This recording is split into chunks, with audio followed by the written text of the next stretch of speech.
Yeah.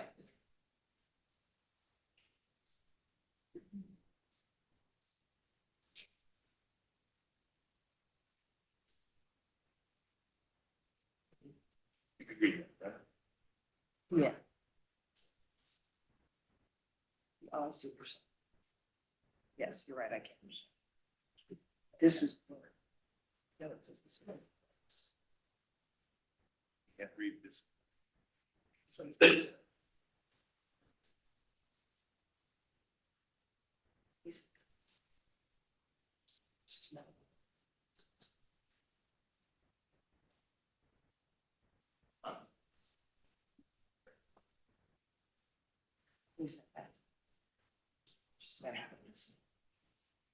Stand, please.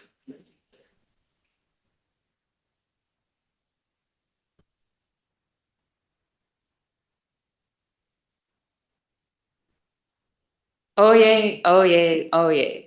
All persons having business before the Honorable, the United States Court of Appeals for the District of Columbia Circuit are admonished to draw near and give their attention, for the court is now sitting. God save the United States and this honorable court. Be seated, please. Case number 20-727. Joshua Atchley et al. Appellants versus AstraZeneca UK Limited et al. Mr. Branson for the appellants, Ms. Blatt for the appellees. Morning. I think the last time we were here on this case, we were not here. We were by Zoom, so it's nice to see you all in person.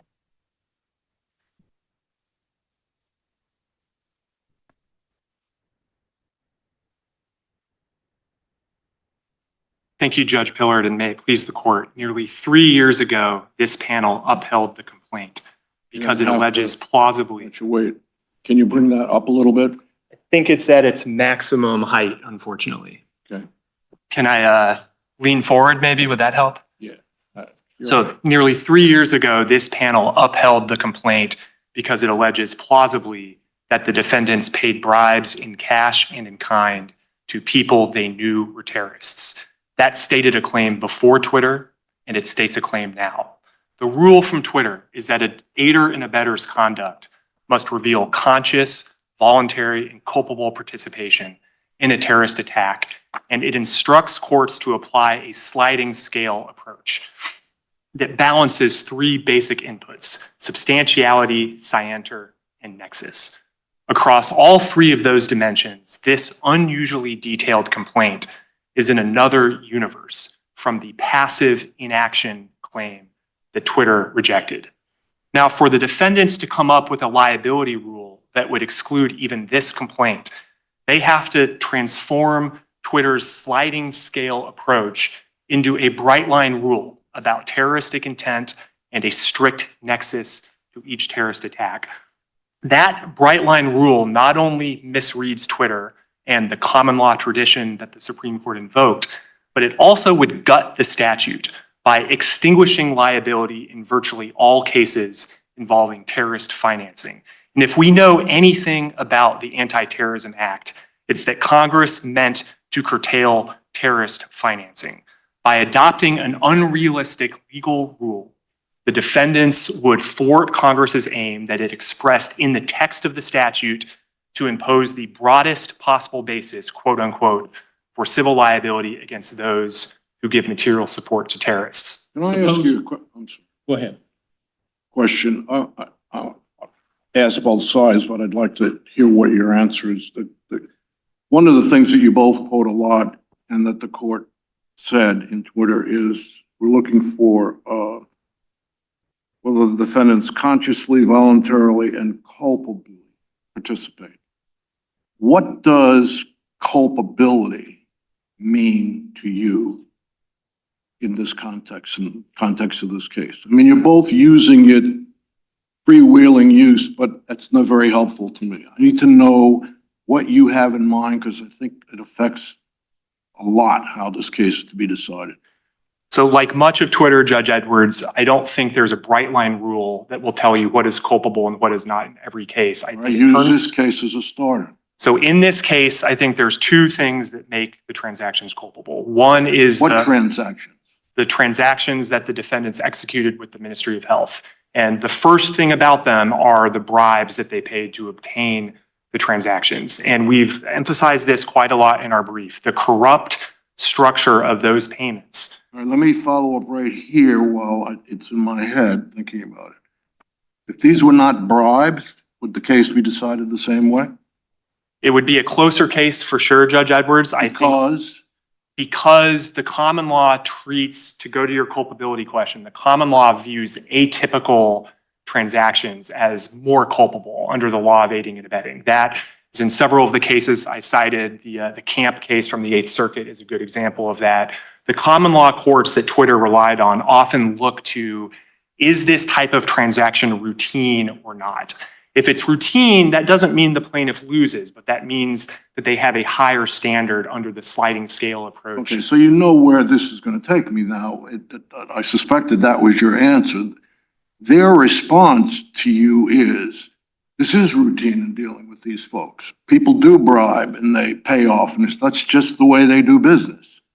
And so if you're saying it matters that there's bribery here to give us an understanding of what culpability means, their response should be, you can't rest on that because bribery is the way we do business, the way they do business. There's two answers to that, Judge Edwards. First is that you don't define whether conduct is routine by looking at how often does your counterparty do it. The common law looks to, is the conduct routine within traditional accepted common law principles of behavior? And bribery— So are you saying it's not within the relationship between these parties, within the relationship between the defendants and Judge Almaty in control of the health ministry, but across these types of transactions? That's correct. And I think, Judge Edwards, if you took— you're exactly right, Judge Pillard. I agree with that. Judge Edwards, if you took your logic too far, that would mean that you could avoid aiding and abetting liability by simply doing the conduct a lot. And I don't think that's the way the common law works. But I think if it's across different transactions, does anything in the complaint allege that the defendant's conduct of allegedly giving free goods and cash bribes to Judge Almaty to grow their market share are not the same treatment that pharmaceutical companies ordinarily give to clients?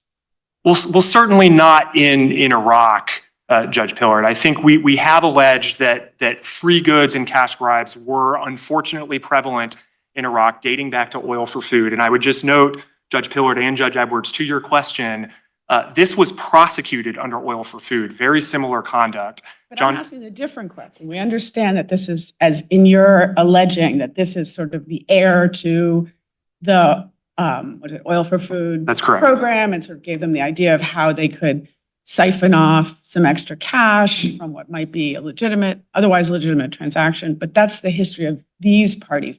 What I'm asking about is, to the extent that Twitter emphasizes that the services that the platforms gave were given to billions of people in the same way, that they were neutral in that sense with respect to, ISIS versus other users. I guess my question is, analogously, what's your response based on your complaint that it isn't sort of common practice for providers of medical goods in, whether it's Gaza or Somalia or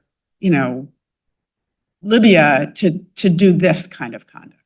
Well, I'm not sure even the defendants would claim it is routine. We have not alleged in the complaint, Judge Pillard, what the prevalence of these practices are throughout the world. I certainly don't think it's standard practice for pharmaceutical companies to pay bribes in, let me give you an example, in France or in England.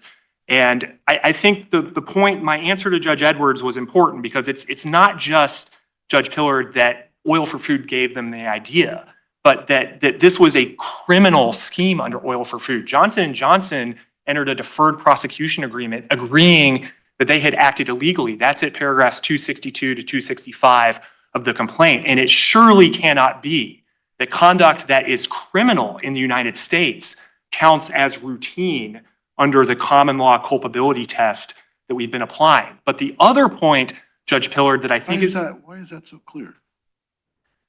Well, if you look at the common law cases, Judge Edwards. Is there some authority that says that? Because it's not intuitively correct to me. It sounds good, but I don't know. There are lots of practices in the world, many of which I find strange, but they're not impermissible in the places where they occur, and they may be impermissible in the United States.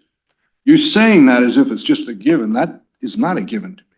Well, if it violates U.S. law. Okay, that's why I'm trying to understand what you mean by culpability. So now you're pinning it down. If it violates culpability to you, it's got to violate U.S. law. That's not the test, Judge Edwards. That is a factor here. And I certainly think that's sufficient. I'm not saying it's necessary. That's what I'm trying to figure out. But if you look at, for example, the Woods case and the Camp case, which are two of the civil aiding and abetting cases that we've cited, they don't prescribe a formulaic test that says, here's how you know whether something is routine. And these are the three factors you look at. Courts do have to evaluate each case on their facts. And I think the criminal scheme that we articulated about Oil for Food is one very good indicator. The second very good indicator is, Judge Pillard, to your question, not all of the bribes here were even part of the standard practice with commodity. At paragraph 136 of the complaint alleges something called off-the-books payoffs. This court credited that allegation in its last opinion. And what was so pernicious about those is it wasn't part of the standard bid instructions. It was completely off the books, where Jay Shalmati comes and says, I want you to make a flat payment of free goods that circumvented inventory controls and gave them something to divert for terrorist ends. The third factor, Judge Edwards, I think you can look at here is the nexus to terrorism. And I take my friend's point that there will be types of culpability that don't move the needle on this inquiry. And they gave the example in the reply brief of an illegal gambling ring. If Pfizer had been running an illegal gambling ring in their scientific bureau in Iraq, hard to see how that moves the needle on the substantiality question. But here, we've alleged at some length that the corrupt structure of the transactions turbocharged the contribution to terrorism, because by their very nature, bribes and free goods in this particular context were especially easy for Jay Shalmati to divert for terrorist aims. And I think that's why it is an important allegation here. It's because it does have that nexus to terrorism. Let's suppose that the facts that were alleged were instead that there weren't bribes and free goods that were provided, that it was generally known, reported in the press, government reports, et cetera, that Jay Shalmati essentially pilfered 10% or more of the goods and sold them to fund their operations. And these defendants knew that. Why isn't that culpable, guilty knowledge?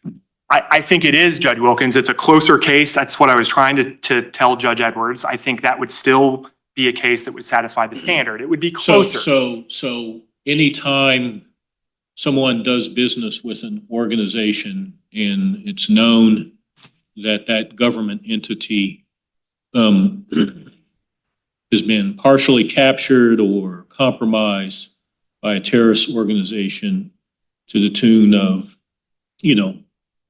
them reaping potentially millions of dollars from that business arrangement, there's culpability under the ATA. I think where this is going. I think each case is going to turn on its facts, Judge Wilkins, and this court has had 3 cases after Atchley, of course. It's had Bernhardt, Education for a Just Peace, and Offici.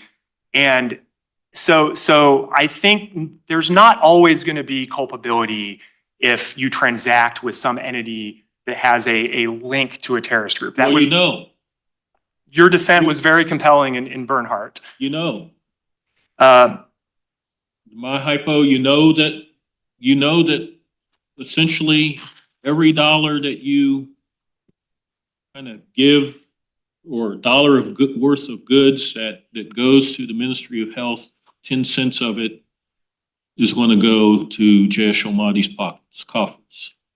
That's a closer case. I think that still states a claim, Judge Wilkins, because of the knowledge you just posited, which I think is going to be rare. And it is telling, this court hasn't had a case like that since Atchley. People have tried. Bernhardt, Judge Pillard and Judge Edwards, you probably remember Education for a Just Peace, where the plaintiffs came in and essentially tried to sue on Ms. Blatt's hypothetical about a nonprofit doing business in Gaza and providing lawful support. And there was some link to Hamas, and this court rejected the analogy to this case. But Judge Wilkins, in your hypothetical, if you know that your transaction is directly benefiting terrorists, which I understand your hypothetical to pose, then yes, I do believe that poses culpability under the Do you statute. think that's consistent with the Supreme Court in Tamna? I do, and I think this goes back to Judge Pillard's question, which was, she was asking me, how are what the pharmaceutical companies doing, how is that different from the social media companies? And Judge Pillard, I don't think the key to the social media companies was simply that they offered their services to a lot of people. There were really 3 key things. One is there was no front-end screening by the social media companies. So there wasn't any sort of bespoke negotiation with a terrorist-controlled counterparty, which would be present in your hypothetical, Judge Wilkins. The second is there was no ongoing monitoring. The social media companies did not inspect ISIS accounts. In fact, in footnote 13 of the opinion, Twitter and Google and Facebook tried to take down the accounts. So there was not a sort of ongoing relationship in the sense that I think there would be in your hypothetical. And then the third thing was the lack of nexus in Twitter. And I want to focus on that because that was missing from your hypothetical, Judge Wilkins. I think yes, your set of facts will show culpability, although I acknowledge it's a closer case. The corruption, in my opinion, makes this a much stronger case for us. But you do have to have a definable nexus to a terrorist act. And one way to read Bernhardt is that the conduct there was incredibly culpable. I don't think anybody disputed that. It was deliberate sanctions evasion by HSBC helping terrorist-affiliated banks evade U.S. sanctions. But the problem for the plaintiffs was there was really no definable nexus to the Camp Chapman al-Qaeda attack in Afghanistan. And here, I think what distinguishes our nexus from cases like that is that there's really 3 factors you can look at: geography, time, and function. Suppose they had books. They kept accounts. All right, same scenario, except they had kept accounts. This money coming from the defendants should be used for high living for our leaders, charitable activities for those who are harmed by the war in our area, and other such thing. And there's another, they stupidly have books that say terrorist activities are paid for out of this account, not the money coming from the defendants. Does that make a difference? I think everything makes a difference, Judge Edwards, in the sense this is common law test. And I know it's definitely— how much we're pushing the knowledge, and Twitter, of course, gives me some pause because it's taking a little heat out, little steam out of the knowledge piece of it. You may know, you certainly can't be talking about a rule that if we support bad guys, then it's aiding and abetting, especially if you know they're bad guys. And there's no real connection between the support that you're giving and the bad stuff they're doing. That's why I'm trying to understand this culpability. You understand what I'm saying? I do. There's a mobster that has a cigar store, and you know they're mobsters, and they kill people. and you patronize a cigar store, and they live very well because of you, and they get really good cigars that they sell, but you're not intending to be in the business of killing. Does that matter? Yes, it matters, Judge Edwards. I agree that all of these facts that you're changing in your hypotheticals matter. But ultimately, let me address the two sets of books hypothetical from a few questions ago. I don't think ultimately that would negate culpability because money is fungible. And the point is, and this is something that this court has long rejected. Owens 3 did it, dating all the way back to the Kilbourne case in 2004. We don't require dollars to bombs because money is fungible and because of accounting artifice could eliminate the causal chain like you just posited. Now, I think it is significant, Judge Edwards, that that's not alleged here, that there was a discrete account. No, I'm just trying to understand. Yeah, and let me make a suggestion. I'm not surprised I'm getting these hypotheticals, but I do think that Twitter explicitly forswore a bright line rule, and it said, we want this area to develop through common law adjudication, in which every case is going to intensely turn on its facts. And so I do think the court can leave for another day these sorts of hypotheticals rather than trying to craft a rule. But I think that the way I read Twitter is that to the extent that you don't have sufficient proof of a nexus to a specific attack, then in order to be kind of held liable on like a systemic basis, the culpability needs to go up to something that approaches kind of Pinkerton liability culpability, in that they say association, but they mean association in the sense of not just, you have some sort of friends or relationship, but association as far as association with purpose. And to Judge Edwards's questions, I'm surprised that you wouldn't say kind of categorically no with respect to the cigar store patron. Oh, but I'll come back to that then, because I didn't get around to it. Just being candid with you, we're not playing poker here, at least I'm not.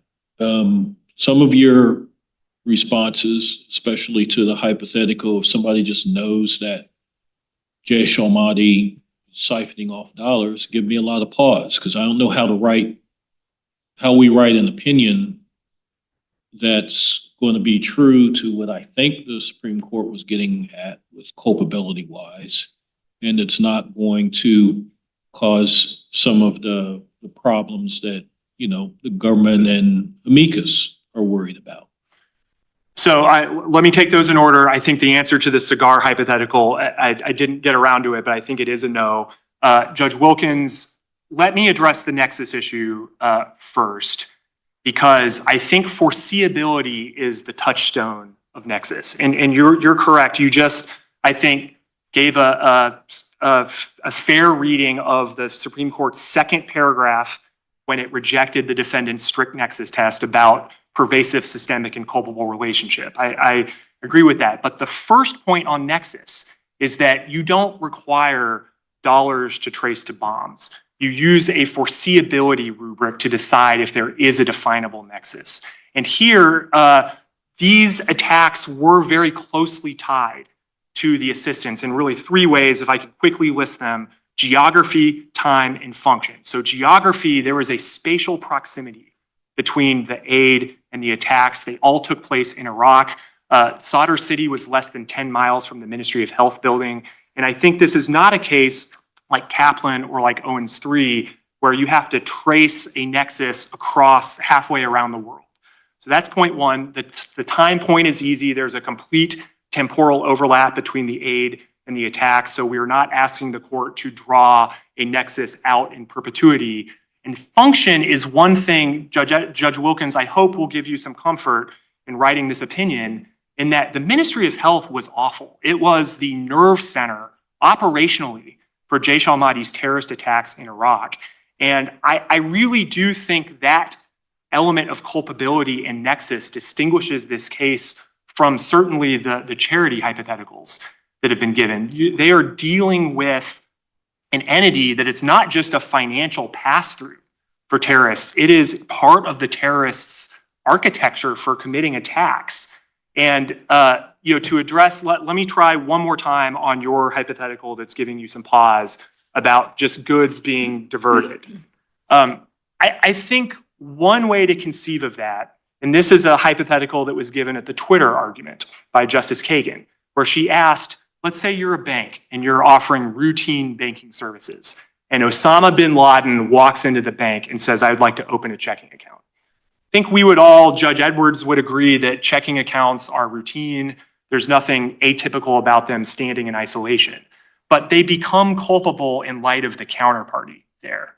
And here, for all the reasons that Your Honor explained in the last opinion, I think that's a fairly close analogy to this case, and dealing directly with that counterparty, even if you eliminate the corruption, which is our lead theory, just to be clear.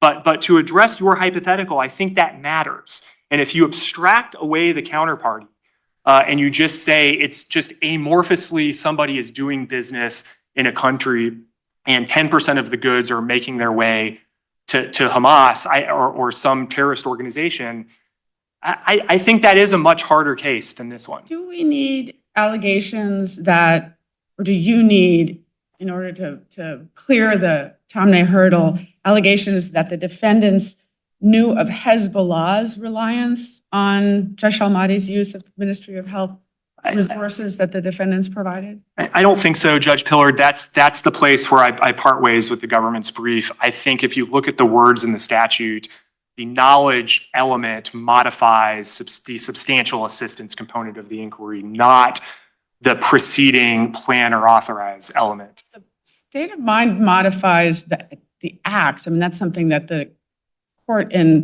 Supreme Court in Twitter purports not to really answer, but then does answer. It's not aiding the organization, it's aiding the ultimate acts. That's correct, but the Supreme Court was clear that you don't need to know every facet of the primary actor's plan. And this goes back to my colloquy with Judge Wilkins about how foreseeability is really the is the touchstone for nexus. So I think in defining that very element, Judge Pillard, the Supreme Court made clear, at least implicitly, that you don't need to know everything about the primary actor or what they're doing in order to have the requisite knowledge. And if I postulate a hypothetical of, let's take the most culpable conduct you can imagine. You give an IED to somebody you know is a terrorist, and you know they're going to use the IED to go murder an American. I think quite plainly... Well, it's that second part that's not so straightforward. You know they're going to use this for a particular purpose. I mean, what is it you're assuming in your hypothetical? How do you know that?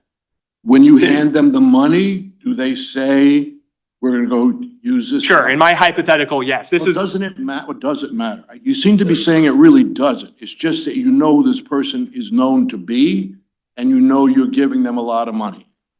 That is correct. And that's what, at least I am wondering, does Twitter go that far? And when the Supreme Court says plaintiffs point to no act of encouraging, soliciting, or advising the commission of the terrorist attack, that's a tough kind of standard depending on how you look at it. I can give you the money and just say, have a good day. I'll give you the money and say, attack well.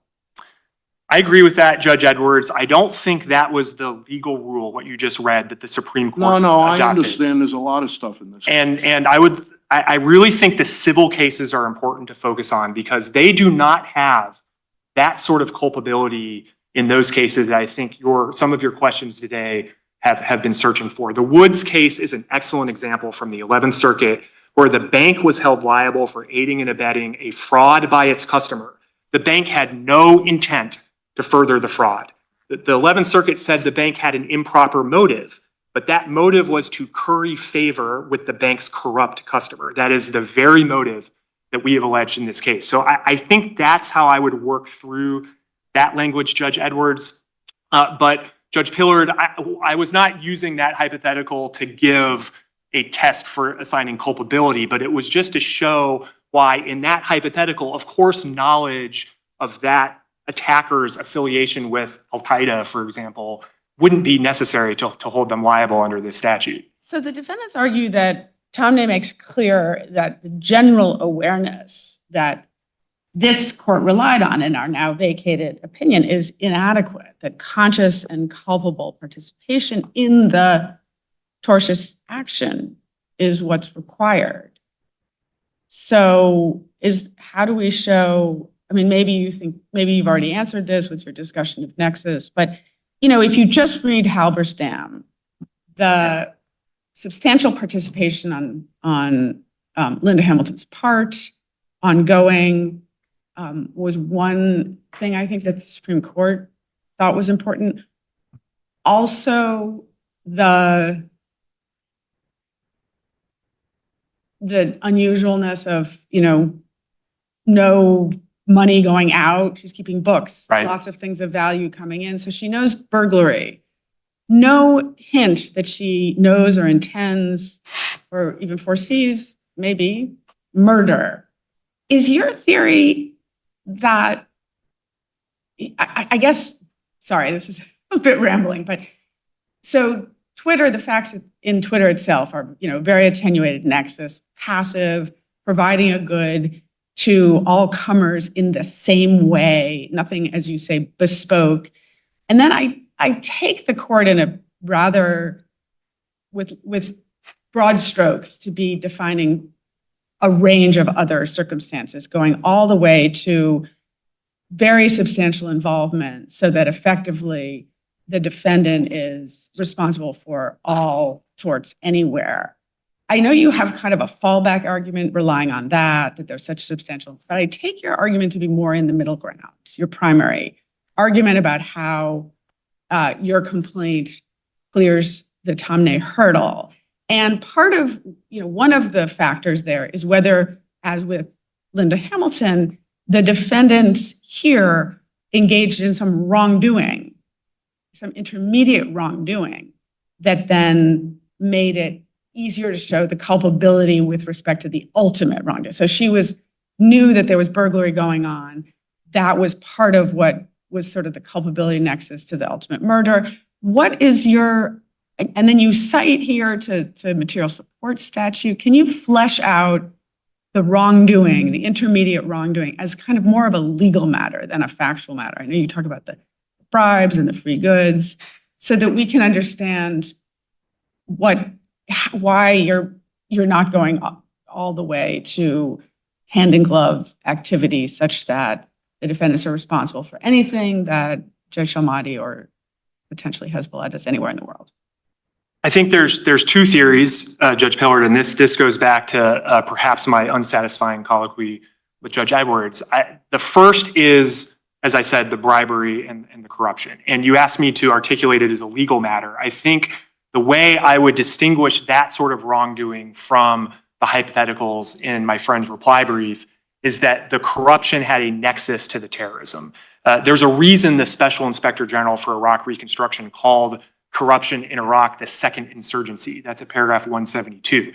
It's because corrupt payments are ready-made for the terrorists to divert. A bribe is just by its nature, it goes to the individual rather than the institution, and it magnifies the link to terrorism. The same is true for free goods. I thought this court's last opinion well explained why that's true. I think the court understands the thesis that free goods bypass inventory controls and are easier to divert. So that's the lead theory. The second theory I was trying to give to Judge Wilkins is the culpability of the counterparty when you have an individually bespoke negotiated transaction. So this is not passive social media. This is active negotiations. I think that in and of itself gives rise to an inference of culpability here, because there's two ways to view the very mushy culpability concept that Judge Edwards, you've been asking me about.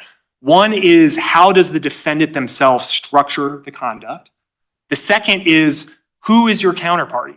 And I think in the context, and this is important, of an active negotiation that is individually bespoke, this is not a platform that is open to all comers, I think that second fact matters. And Judge Pillard, I think you fairly characterized my theories in your recitation about, yes, we do allege it's pervasive, systemic, and culpable. That is principally based on the Zobe case from Judge Ammon in the Eastern District of New York, who I think got this opinion exactly right. But I don't think the court needs to go that far here.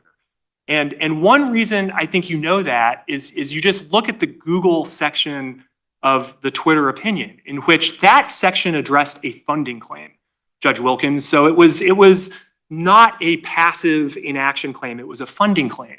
And when the Supreme Court got there, and this is pages 505 to 506 of the US Reporter, it didn't invoke intent, it didn't invoke the common law principles, Judge Edwards, that we've been discussing. It just said the complaint didn't allege that the amount of money was meaningful. And that section of the opinion is really hard to make sense of if you credit the defendant's reading of Twitter writ large, because of course Google already had an undisputed lack of intent to support ISIS. And I think the fundamental thing that's giving us trouble with some of these hypotheticals is that this is a sliding scale. So any time you change the input on one of these factors under Twitter, I think it affects the others. The final point I'd like to make on this, if I could, is that the line drawing problems, and look, I acknowledge I'm not drawing perfect lines today, but the line drawing problems in the other directions are worse. Because if you adopt this legal rule of specific intent and dollars to bombs nexus, which is what I understand the defendants to be arguing, it is going to gut this statute. And I am not aware of a case that has been litigated under the aiding and abetting provisions of this statute that would satisfy the legal rule that the defendants are attributing to Twitter. And I do not think it is a plausible reading of the Supreme Court's opinion to say we are effectively going to overrule every case that has ever let one of these claims go forward. Well, I know it sounded like wrapping up, but defendants say passive is in the eye of the beholder.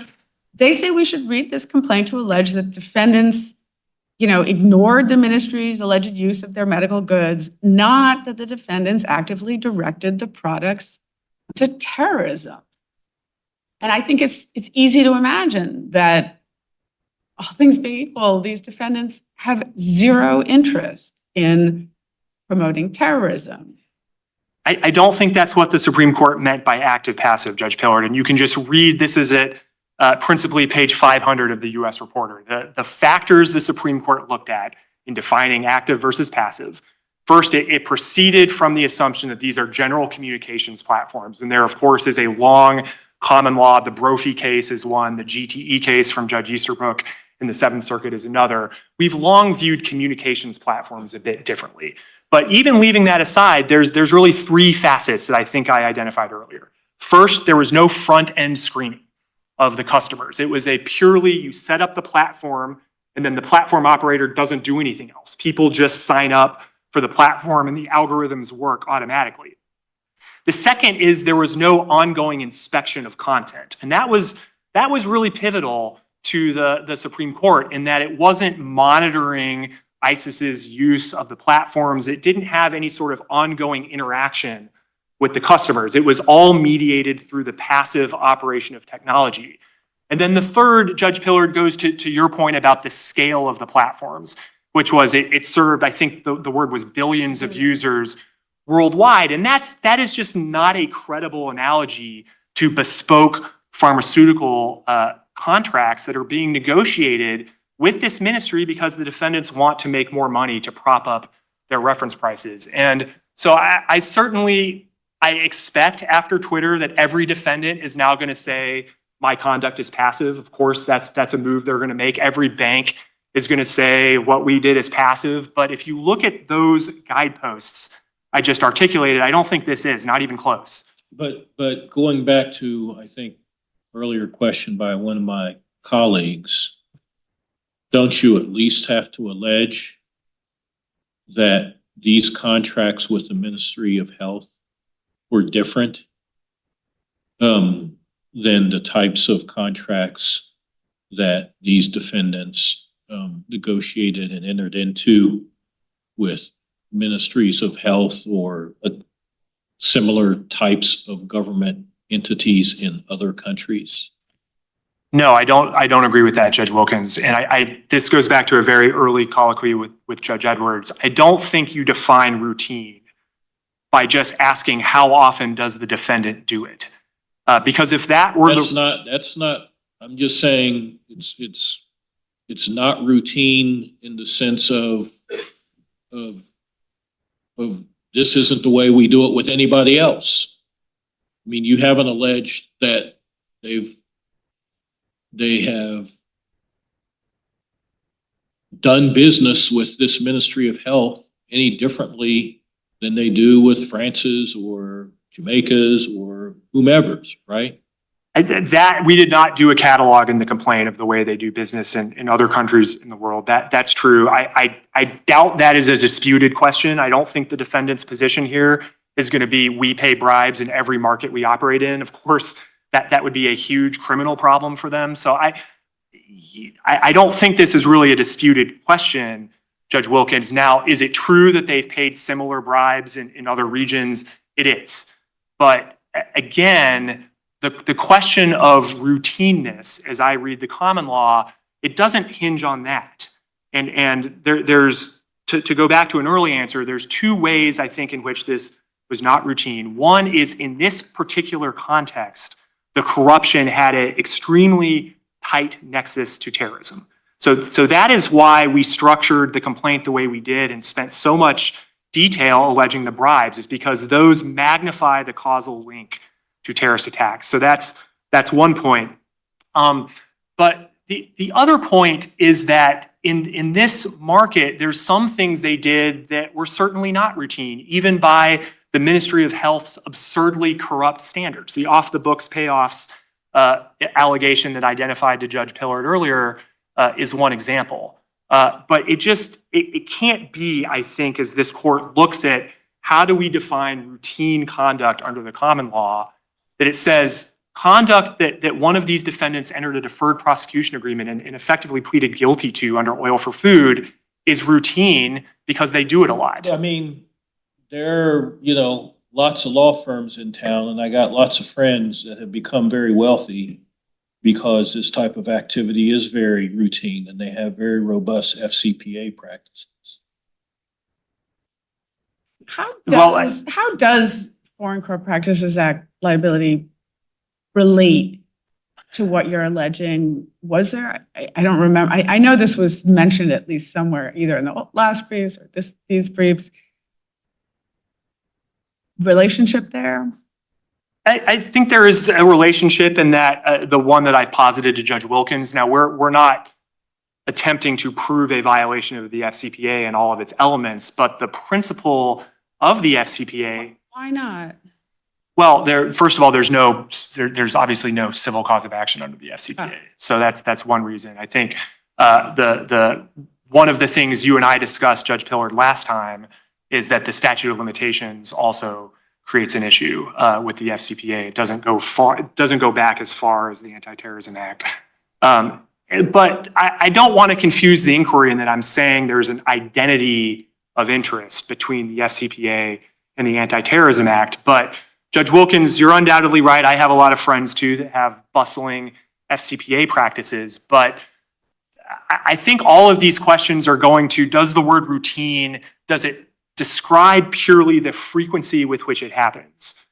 Or does it describe something else under the common law of, is this within the accepted norms of legitimate business activity? And it's really the latter point that I think the routineness inquiry is going to under the common law. And in that respect, I think that this case, if Judge Wilkins, if you don't want to answer your difficult hypothetical about an ordinary course transaction that removes the bribes, I don't think you have to. But I do think that for the reasons I said, even if you take it away, it would still state a claim. And the reason is the point I was trying to communicate, which is if you draw the line where the defendants are saying you should draw it, the Anti-Terrorism Act will not be able to fulfill Congress's purpose of interdicting terrorist financing as codified in the text of the statute. And virtually every case I'm aware of has involved corporations acting for profit in troubled regions where they give material support to terrorists to make a buck. And as this court has long pointed out, you typically can't trace fungible dollars to individual bombs. And so if that's... Didn't the Supreme Court granted cert on that issue? I know in the Foreign Sovereign Immunities Act area, and also they granted cert on that Estados Unidos Mexicanos case. What should we make of that? I mean, that's closer to home here. That case is obviously different, Judge Pillard. There's a strong Second Amendment overlay or feel you get to that case. I don't think merits briefing has happened yet, so it's a little hard to say how the merits briefing is going to take place in the Supreme Court, but it's a different statute, of course. I think the facts are different, and there is this notion, I But believe. it's aiding and abetting liability. It is under a different statute, but it is. But I believe one of the things that the plaintiffs were asking for there was an injunction, effectively trying to implement gun control in the United States to stop the flow of guns across the border. And that raises a host of issues I don't think you need to get into here. And one of the reasons is the answer I was just giving to Judge Wilkins, where you have here a specific cause of action that Congress codified, and it identified, Judge Wilkins, only one type of material support, only one modality of material support is called out by name in the statute, and that is terrorist funding. That is Section 2A3 of JASTA.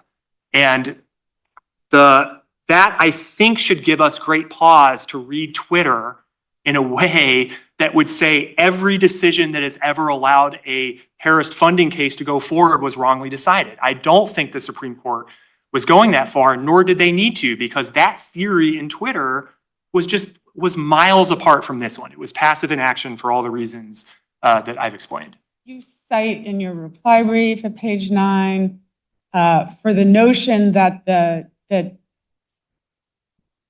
helping Jaish al-Mahdi collect money was itself criminal, 18 USC 2339A little a and 2339C Right. little a1.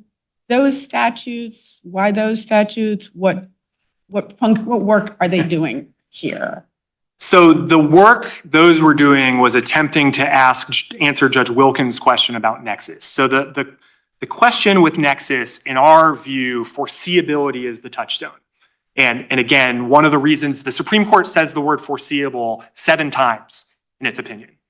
But the question is, foreseeable from what? And if you want to draw, Judge Pillard, a precise analogy to Halberstam, which perhaps we're not doing anymore, but that's the reason I did it, because there, the principal crime being aided was Bernard Welch's burglaries. And what this court did, what Judge Wald did, was she said that the murder was foreseeable from the burglaries.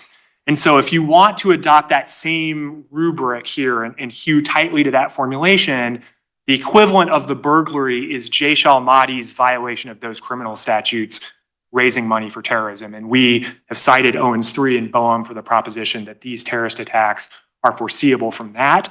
I don't think you need to go there. Why not? Because given the court in Tomney saying, foreseeability in those circumstances wasn't enough, I'm just trying to understand your middle range theory, not going all the way to every terrorism tort that Jaish al-Mahdi commits, and not going all the way to passive, Right. neutral. So just one clarification on your question. I don't think the Supreme Court said that there was foreseeability in Twitter. I don't think that the Rhina nightclub attack was a foreseeable consequence of what the platforms were doing. So I would push back on that premise, but I do take your broader point, Judge Pillard, and I think it goes back to the 3 answers I gave to Judge Wilkins, which was, this is not a case where our theory is anytime you give $1 to terrorists, you're liable for any attack anywhere in the world. That's not the theory.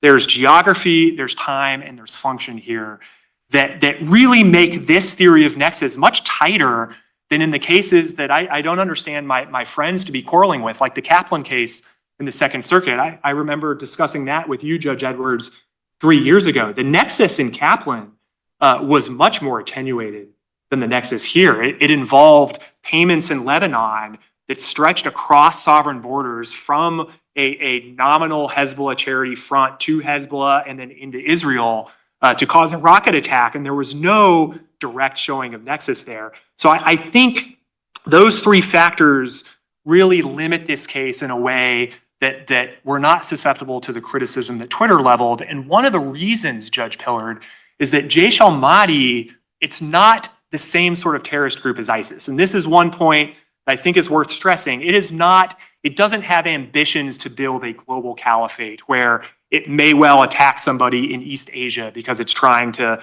expand its caliphate. It was a localized insurgent terrorist group whose founding mission was to kill Americans, to drive them out of Iraq. So by the very nature of the group we're dealing with here, I think the nexus is already tighter than the nexus in Twitter. And Judge Pillard, I think the middle ground formulation you're using is exactly right. We are not saying that anytime you give culpable support to a terrorist group, you're on the hook for anything that group does anywhere in the world for all time. And I think the court should not go that far. I don't think this court ever has gone that far because foreseeability, of course, is a well-established tort principle in the law. This court has decades of experience administering it in terrorist funding cases. And it is a broad concept, to be sure, but it's not limitless. And Judge Wilkins, I know I've mentioned this case several times today, but the Bernhardt case is a great example, I think, notwithstanding your dissent. But if you take the majority opinion as the law of the circuit, that's a case I think that the court can still put on the other side of the line. And that, to me, gives this case less of a feel of opening the floodgates, because we know we've had 3 years with this opinion already, and Pandora's box is not open. So I think the court can adhere to many of those same distinctions when it writes the opinion here. But in doing so, it will avoid the worst problem that my friends have in the other direction, which is if you ratchet up the line to where they want, this statute is not really doing anything. And I take their position to be that I should tell my families that I represent that they should go file a pointless lawsuit against Muqtada al-Sadr. And that's what the Anti-Terrorism Act was designed to stop. And Does knowing mean the same thing in 2333A, I'm sorry, D to the aiding and abetting statute? Is that the same knowing as the knowing in the providing material support to terrorist statute 2339A? Is there any daylight between what knowing means in those two statutes? I don't, after Twitter, Your Honor, I think, if I recall the knowing element of 2339A, so there obviously is a difference with 2339B, but that wasn't your question. With A, I believe the knowing is pretty specific textually in that you have to know the material support will be used for essentially a terrorist attack.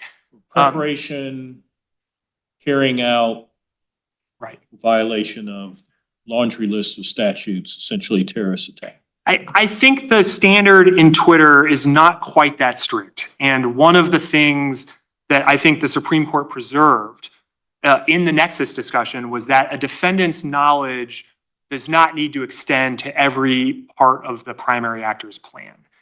And so I don't think it's the rule, certainly not. I think this was even disclaimed by the defendants in Twitter, that you have to know, for example, who the target is. And I certainly don't think it's knowledge that your individual dollar you've given will be traced to a specific IFP, or a specific EFP, I should say. But what I do think, Judge Wilkins, is that this is a sliding scale under Twitter. And the Supreme Court was pretty clear about that scienter and substantiality work in tandem. And so the more substantial the aid, the less knowledge you need, the less substantial the aid, the more knowledge you need. That is also a case that comes straight from the Camp case in the Eighth Circuit that they cited 4 times. If that's the case, then going back to my hypo, and 10% or more of the goods are siphoned off by Jaish al-Mahdi and sold, to the tune of tens of millions of dollars. That's pretty substantial aid. Then on your sliding scale, then knowledge can be a lot less. So you know that that's happening. Maybe you don't want it to happen. In that sense, it's not guilty knowledge, but you know that it's happened. So why isn't there liability? Well, I mean, Judge you Wilkins, you said, yes, there is. Maybe that's the answer. that has been my answer today. I've acknowledged it's a closer case, obviously, and the court doesn't need to go that far, but that's the reason why I've said, yes, there is. Now, I think Twitter is clear, Judge Wilkins, in your formulation that we don't judge substantiality just by how much it is. This goes back to Judge Edwards' question about culpability. That is one of the lessons from Twitter. And so in your hypothetical, the aid is less substantial than what we've alleged here, even if it involved the same quantity of goods, because I think the culpability is somewhat less. So I'm not sure I would agree. I thought that your point about what they said about Google was that because there was no allegation that it was a substantial amount of money, then, that precluded liability for them, and they didn't even really have to reach state of mind. I agree with that. And I think, well, I'm not sure that they didn't have to reach state of mind, but that was the ground they chose to dismiss it on. And I'm not saying, Judge Wilkins. That's on the revenue sharing. Correct, on the revenue sharing piece. More of a notion of bespoke or That's specific. arguably Specific contractor. less bespoke than we have here, but yes. Not entirely passive and standard per billion. Yes, exactly. Judge Wilkins, I didn't mean to suggest that the amount of money is irrelevant. That's not what I was saying. But what I was saying is there's other things you look at too. And this is one of the reasons that these hypotheticals are so different. It's because this sliding scale test, you need to know a lot of facts to know how to weigh the various factors. And my point was, if you just tell me the amount of money alone, that certainly bears on the substantiality inquiry. I'm not contesting that, of course, and we've alleged many millions of dollars a year here. But you need to know more than that. And the reason I think your hypothetical is closer, although I think it still does state a claim, is because those other features of substantiality are less present in that case than they are in our case.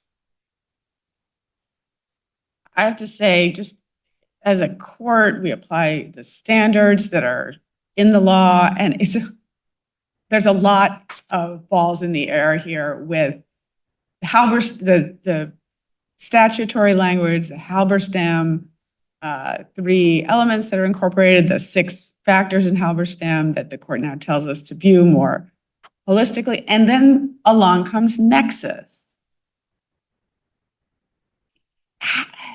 I mean, nexus is sort of, it's a new thing. I mean, it's in the common law, so it's an old thing, but how do we understand the relationship of, I mean, you've said this, but the relationship of nexus to the factors that, I mean, I don't think we ever talked about it before. I don't think the word was used in the briefing in the Supreme Court and Twitter, except in the government's brief. So is it replacing something? Is it an overarching? Is it a gestalt? I mean, how do we really get that right?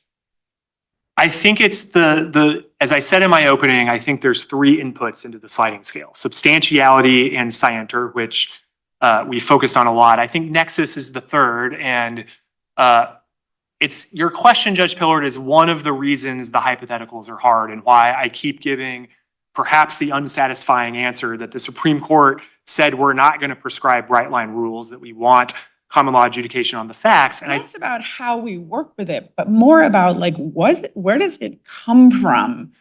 And I think it comes from the text, according to the Supreme Court, that the Supreme Court declined to resolve the syntactical dispute about whether the object of the assistance needed to be the individual act or the person committing the act.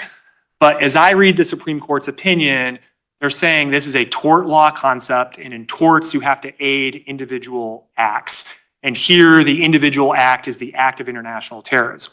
So I credit all of that. I think that is true. I don't think, though, Judge Pillard, that requires that significant of a change to your last analysis here, because of course, the court was looking at aid to the individual attacks. The question is just, how do you get there? And for the defendants, what they are doing here, I think, is they are re-proposing the strict nexus test that the defense bar proposed in Twitter and that the Supreme Court directly said no to. So the question is, now that we've established that there does need to be a definable nexus, I think that is the word that the Supreme Court used in saying what it thought Twitter lacked. How do we trace that nexus? And if it doesn't have to be individual dollars to individual bombs, which it can't be. Did the defense bar use it? They didn't use the term nexus, but you're saying effectively they were asking? Yeah, I mean, you can, the line from Justice Thomas's opinion I would start with, Judge Pillard, is neither side is quite right. Yeah, yeah. And then they reject the plaintiff's theory of nexus, which was completely unlimited. But then they go to what I understand, the test. It may not have used the word nexus, but it was the same test, that you have to trace the literal act of assistance to the specific attack at issue in some sort of one-to-one way. And the Supreme Court said no to that. And I think that's really the rub. And as I read the opinion, Justice Thomas and the unanimous court had two reasons that strict nexus test was flawed. The second of the two is what Judge Wilkins, you asked me about with the near common enterprise and pervasive, systemic, and culpable. Judge Pillard, what you characterized as my fallback theory. That's the second, but the first reason that the strict nexus test failed is because it didn't give any role for foreseeability in the analysis. And I think that is the court's North Star in terms of how it should apply nexus here. And the reason I came back to the sliding scale, Judge Pillard, is I think it's not an on-off switch on nexus. I think the Supreme Court was pretty clear that the more nexus you have, the less you need on the other two. And conversely, the less you have, the more you need. And so I'm not going to be able, I don't think, to give you like a clear line that says in every case, this nexus is good, this nexus is bad. But here, the important point is this is not the Twitter theory. This is not you did something to aid a terrorist group and you're liable with really no other argument for everything they did for all time. And the problem with the plaintiff's theory legally was they didn't even make an argument, I don't think, trying to trace a nexus to the Rhina nightclub attack. They made a legal argument that says we don't have to, because instead you're aiding the enterprise, and the court said, no, that's not good enough. You have to at least try to trace a nexus to the individual act. But here I think I've explained why the court should be able to do that.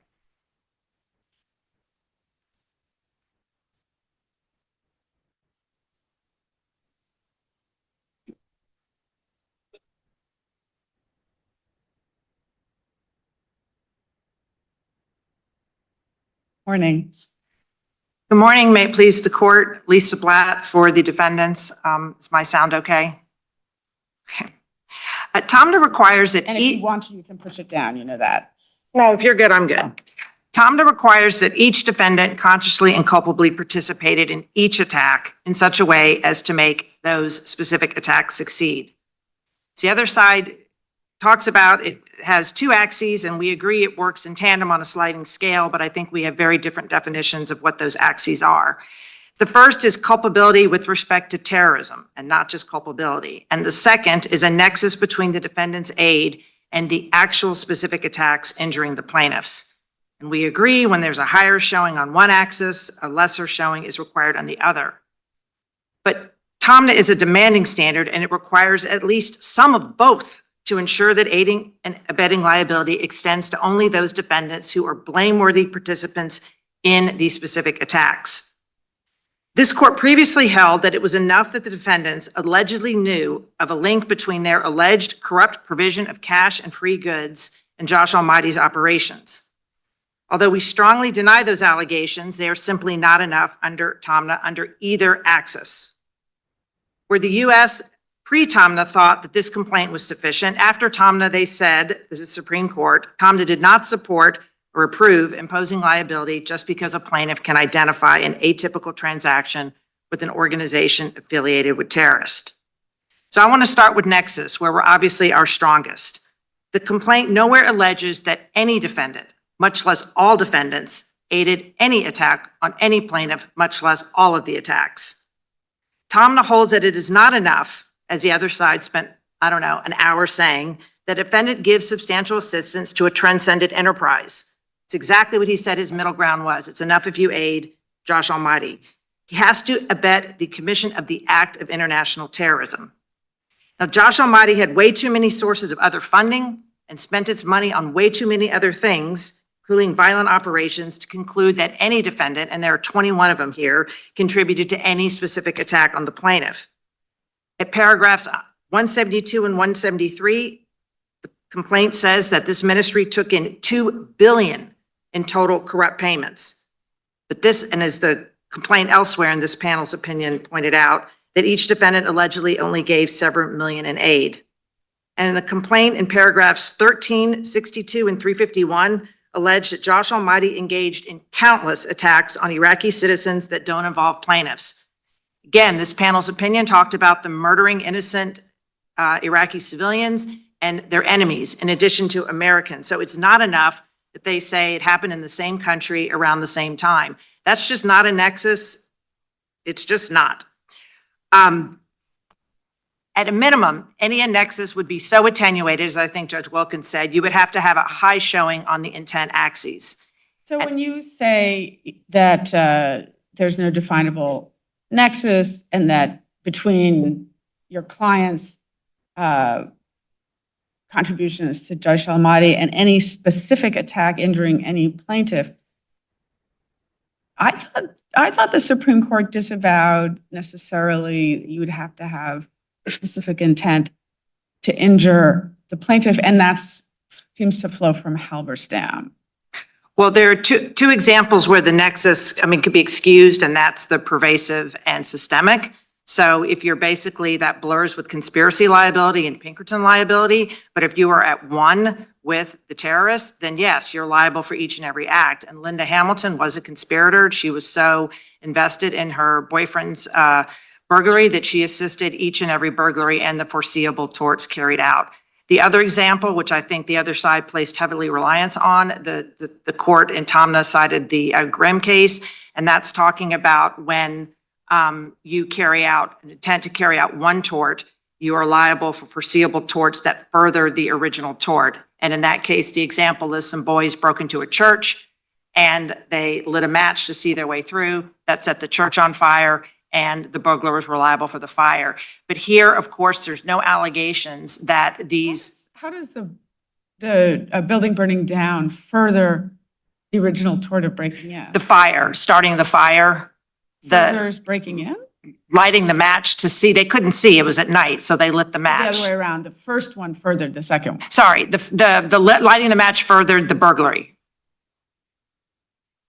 Lighting the match was one of the means of the burglary.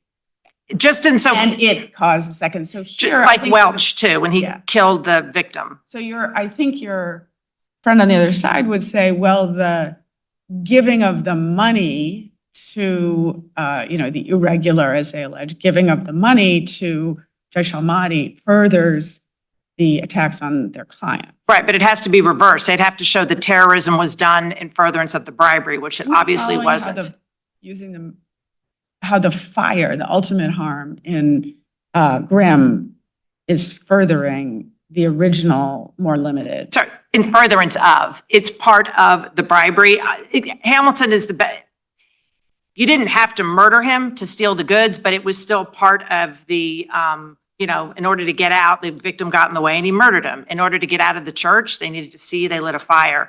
The other side can't be right because they basically saying any dollar given to, that makes its way into terrorist hands foreseeably. That's not really what they're saying, though. They're saying in a much more sort of case-specific way, whether they're right or wrong about it, but I'd be interested in your response. They're saying this was Iraq-specific. Josh Almighty was completely known to them. Their agents went and met with people in the ministry. It was widely reported that this ministry was not a legitimate government agency. It was overrun by terrorists, that they were using it as a headquarters, that they were diverting, whatever they could get their hands on. But with all due respect, And that's different from any dollar that falls into. yeah, but you're bleeding into culpability. There's still no nexus. You can talk till we're blue in the face, how much they were. Not a nexus. There is a place, both of you have places to point to in the Supreme Court. That's what's making it so difficult for us. You're ignoring the place which makes your side very vulnerable. Supreme Court said we can't rule out the possibility that some set of allegations involving aid to a known terrorist group would justify holding a secondary defendant liable for all of the group's actions or perhaps some definable subset of terrorist acts. I mean, that is clearly refuting what you're overstating. The Supreme Court was not buying your position. The problem for us is there's a whole lot of middle ground here from both sides. I mean, I can find ways to understand what your opponent is saying, and I can find ways to understand what you're saying, but I can see the counter on both sides. And this is the critical passage for you. I think that's the worst language. The critical passage in the opinion, I think, is at the end where it explains that you either have to have high intent, a high nexus, or pervasive and systemic. And the other side, their middle ground is just nowhere. It basically says all you need is foreseeability.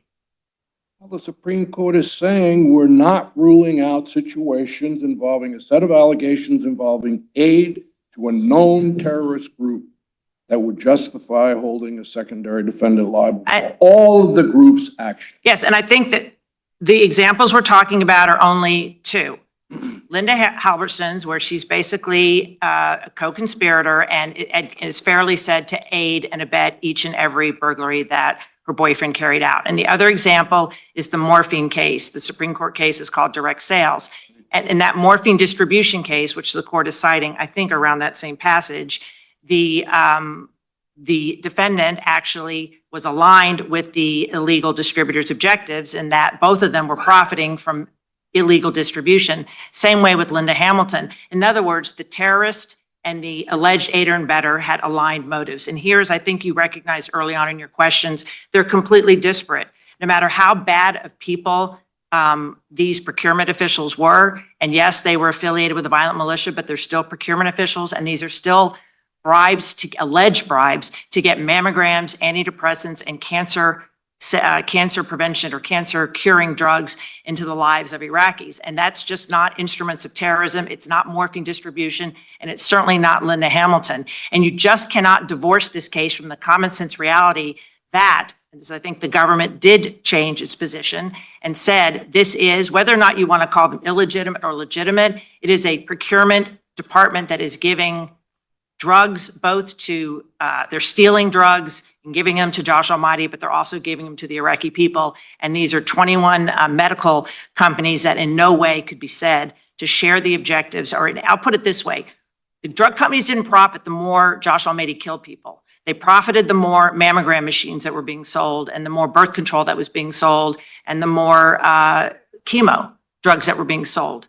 What does culpability mean to you? Culpability means to me culpability with respect to terrorism. And I think that's where they misalign it. They say, well, culpability means, and I have to call out, this opinion said twice that these were illegal bribes without citation. The complaint on page 179 disavows any intent to show they were illegal. So at most, the complaint says this is corruption and they're commercially unreasonable terms. Now, you can call that culpable. You can even call it illegal. Illegal under what? I don't know. He didn't answer. You asked him what it violated. He disclaimed, I think honestly, that it was, he will not and cannot. Why does it have to violate a law if the theory of the liability is you're essentially giving over, additional free goods off the books, knowing that it's going to be sold in the proceeds provided to Josh Almighty? Why isn't that culpable?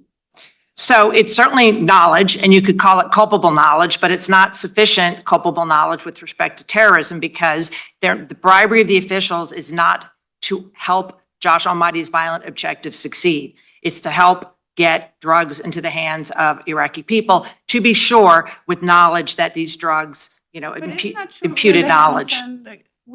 Sorry. Isn't that true of Linda Hamilton? We disavowed any notion that she had an intent for Welch to go out and murder anyone.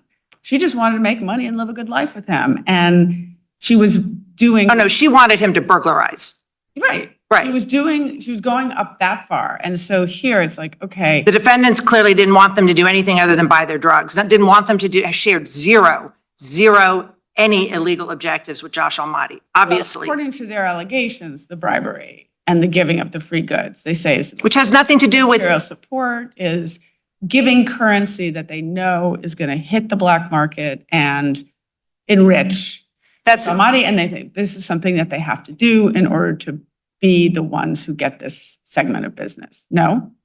the only way, yes, that there's knowledge. The difference is critical between Linda Hamilton and the morphine distributor, in that the profit motive was completely aligned with the terrorist motives. The only way for either Linda Hamilton or the morphine distributor to profit was the illegal conduct by the wrongdoer. We profited only because they bought drugs. We didn't profit because they were out killing people. In other words, there's a complete mismatch and a disconnect between how culpable, whether or not it's illegal, that you're bad, you're corrupt, you're willing to bribe to, again, these are obviously deny the allegations, but the allegation is we really wanted these contracts.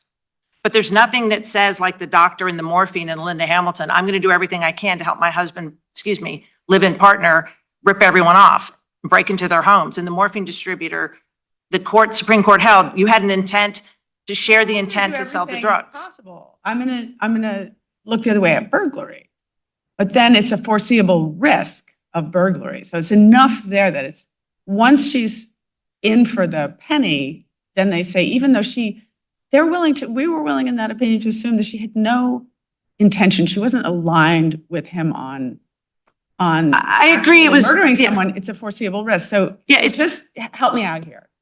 So if it's unlawful for your clients to bribe an entity that they know is run by terrorists, and you may think the allegations that it's other than government officials aren't adequate, but just for the purposes of the hypothetical. Yeah. If they've adequately alleged that this is not legitimate government contracting officials, or if they're also known to be terrorists, and they're being bribed, not just given goods at fair market value, Right. which I think is their theory, then I guess the question is that not an illegal either bribe or material support to terrorists? And if so, then don't we get into the Halberstam framework, where if that's substantial, if the nexus is tight, then they're also in for the foreseeable risk No. that money is diverted to do the very thing that Judge Almighty exists to do, which is kill Americans and drive them out of Iraq. No, because not only is there no intent to further Josh Almighty's violent objectives, no even alleged intent, there's still no nexus. And in the Hamilton case, you have pervasive and systemic and intentional assistance. It'd be no different if they were giving them whiskey, or some other automotive manufacturers were saying, let's go out and I'll hire prostitutes. I'll bribe you that way. It's just disconnected. It's wrongdoing.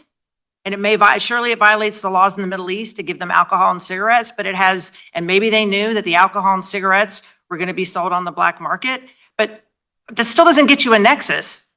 It doesn't even argue a nexus. All that gets you is exactly what the Supreme Court said is not enough. It's not enough to just give money to the organization. You have to tie it to the attack. And the only way to get around that is pervasive and systemic. Not necessarily. I mean, they're saying, I think that their primary claim is that they're responsible for what Judge Almighty is doing, as they put it, down the street, but not necessarily for anything anywhere in the world. So their primary theory is not that they're really tantamount to co-conspirators, but that the nexus. I think that's nexus was so close factually in terms of. No, that's not, the court did not think as long as you murder someone in the same country around the same time period, that's enough.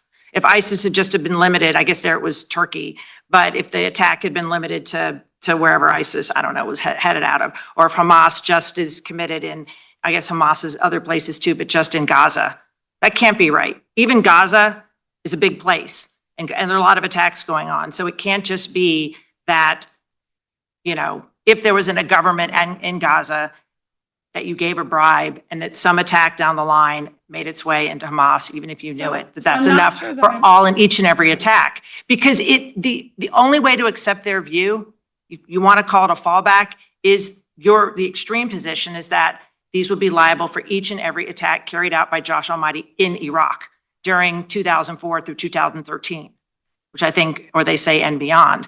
There's no in between. And they say, well, this would render the statute a dead letter. That's just not true.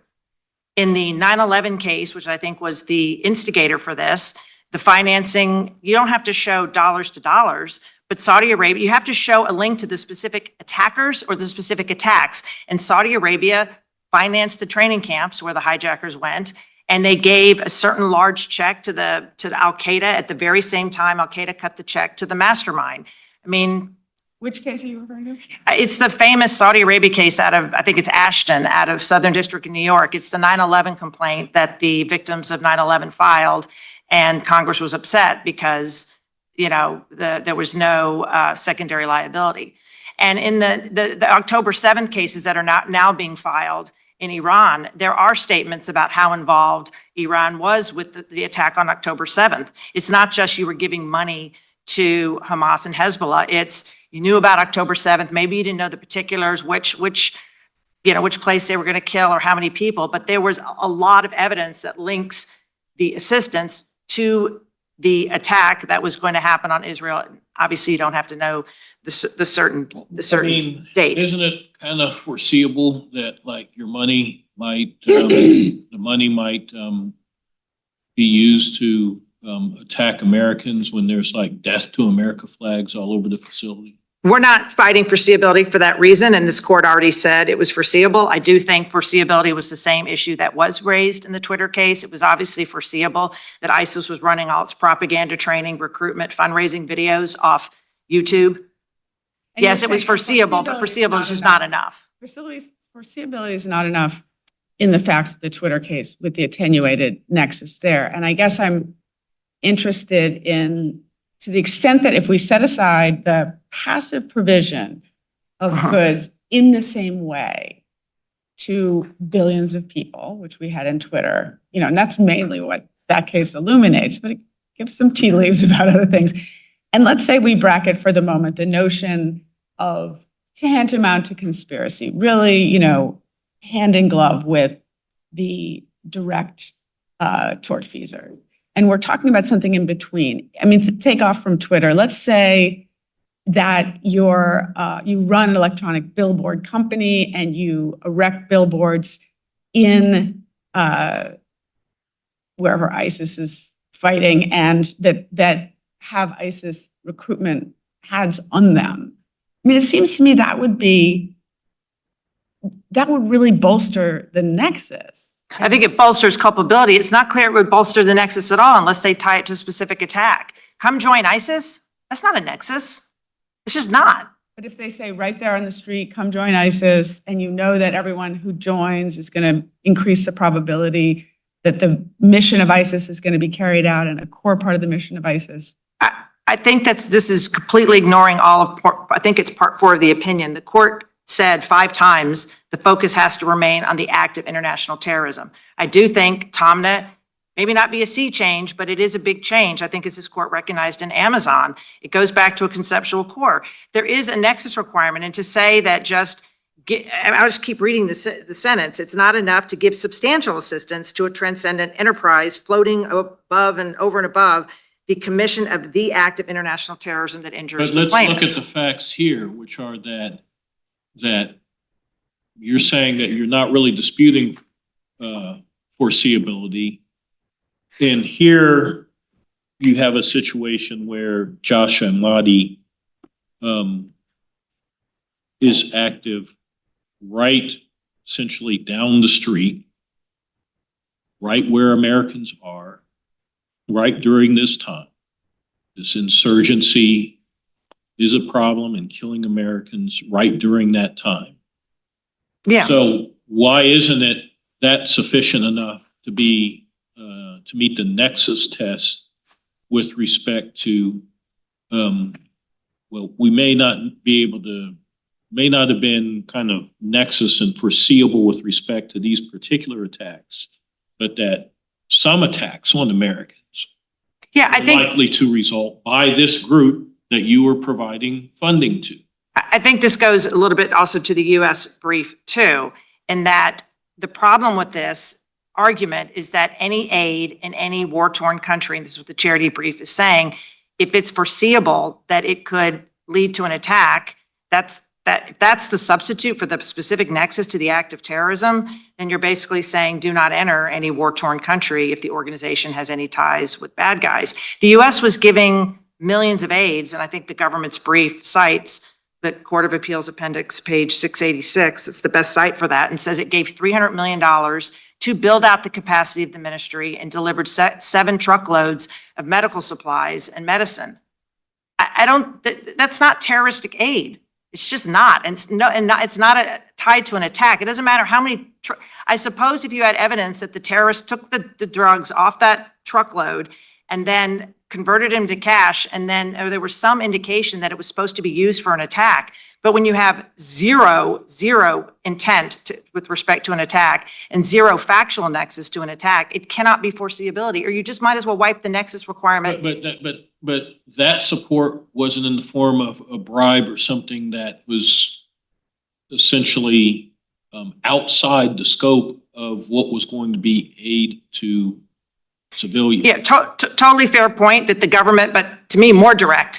It was actually, you could say it was worse. At least we were trying to sell something. The US was just handing it over in a truck and saying, here's money. And they may have put safeguards, but ours was actually selling medical supplies to a government that was giving some of its drugs to people that were dying in the Civil War, even though obviously there's the allegations of extreme corruption. But again, if it's just foreseeability, I'm not sure the bribe turns on it. Nothing in their theory then turns on the bribes. It's just, oh, well, you did something bad. And the fact that your bribe, i.e. the commissions and the rebates, or your aid, you knew it was being stolen or siphoned off. I mean, the $2 billion the complaint cites is theft. It's their, and this court's opinion talked about it too. They just took general revenue stream. They took the hospitals, they took the ambulances, used them for death squads to kill Iraqi civilians. So I just think, again, we're back to what the panel opinion said. It would be enough just to have general awareness and foreseeability. And yeah, if you don't think TOMNA changes that, then we're in trouble. But I do think TOMNA resets the clock on how the court was thinking about aiding and abetting You liability. seem to be, I don't know, see if I'm hearing you correctly, in stating your theory. It's almost like the thesis that comes from Iqbal. There's an obvious alternative explanation here. That is, they want to make money.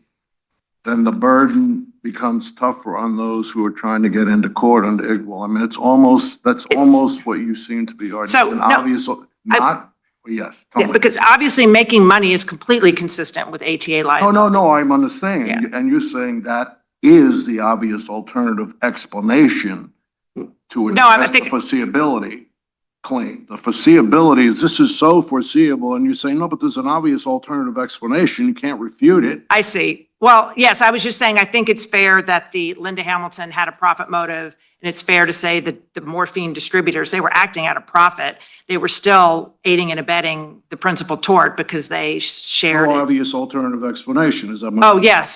That's- Thank you. That took me a minute, but yes. You with me now? Oh, yeah. All right, Yeah, I missed then that one big time. I'm trying to understand. Yeah, there was no other explanation for what Linda Hamilton was doing, no other explanation for what that morphine distributor was, other than to aid and abet the principal tort. Here, there is not only an obvious explanation, it is so glaring that drug companies are not trying to aid terrorism that it's almost embarrassing. I feel sorry for the other sides, the families, but not the plaintiffs' lawyers bringing this case. This is the wrong defendants. This is to even call them a direct liability case, said they're actually terrorists. That's a allegation in this case that this court upheld, that they were terrorists carrying out directly causing the attacks. I don't And think we did uphold that. I think we rejected one theory and opined no further. Okay, fair. But in terms of where we're sitting, Justice Pillard, this is, because these facts are so bad, that highlights just how outrageous we see these complaints are on our reputation. And one other thing I want to say about the Middle East, not that we go around bribing people, but paragraphs 118 does allege that this form of bribery was popular throughout the Middle East. We don't think it's bribery. Obviously, we think especially the free goods or rebates that occur in the United States, but we obviously contest KG when asked about did this happen anywhere else, because there is that allegation on 118. And it does say this is just popular form of bribery. But back just stepping out in terms of common sense about foreseeability, I get that On that point, you do argue in your brief that what the plaintiffs call bribes and say is unusual, the valuable giving of resellable free goods, you characterize that as government mandated discounts. Is there an allegation in the complaint that says these are government mandated discounts? I think there are 22 allegations that say the government required them as a condition of doing business, just like Saddam Hussein did before and just like the government did after. So we know that this was the only way to get drugs into Iraq, was to pay the commissions and pay the bribes. And I know Those allegations are? those allegations are, well, I guess the U.S. brief at 18.19 says that they were required as part of the service, and they're at our brief, but All right, that's a good enough. yeah, there's a lot of paragraphs in our brief, 14 through 15, or maybe it's 18 through 19, but I think when Is that the US brief or your brief? our brief cites how many times that they say they were standard and required. I don't think there's any dispute. This I know for sure.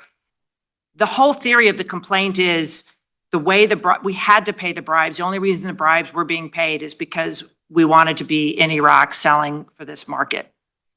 Now, again, we obviously deny the allegations, but there's no question that as the only way to get drugs into the country, and this gets back to your alternative explanation, the only way Western medicine was going to get into Iraq was these drug companies showing up. And we do feel strongly that if you affirm, you've put up a giant sign that says, do not enter ever any country that's needs humanitarian assistance, that's going to be war torn, because there usually is, certainly Middle East, but maybe even other countries, there's usually where there's civil war, there's bad people doing business with the government. And I get it that here it's an extreme takeover and there's the death squads and all that. But I think the government's brief here is really helpful when it says these were standard conditions and express contracts with the ministry in service of the ministry's legitimate purpose. The United States actively supported that same ministry and encouraged private companies to do the same. You say that the defendants interacted only with ministry officials, not Hezbollah, but the plaintiffs allege in minute detail that they did interact with Jaish al-Mahdi, and that Jaish al-Mahdi was openly and notoriously running the ministry and was known to be a Hezbollah proxy. It's accurate that the complaint alleges that every Jaish al-Mahdi official that the companies dealt with was a ministry official. So it's just another way of saying, yes, we were actively engaged with doing business with ministry officials who were also Jaish al-Mahdi officials. So there's no question that Jaish al-Mahdi, we're not saying it hadn't infiltrated, but there's also no question that the only reason we're there is to do business with the ministry in its official capacity.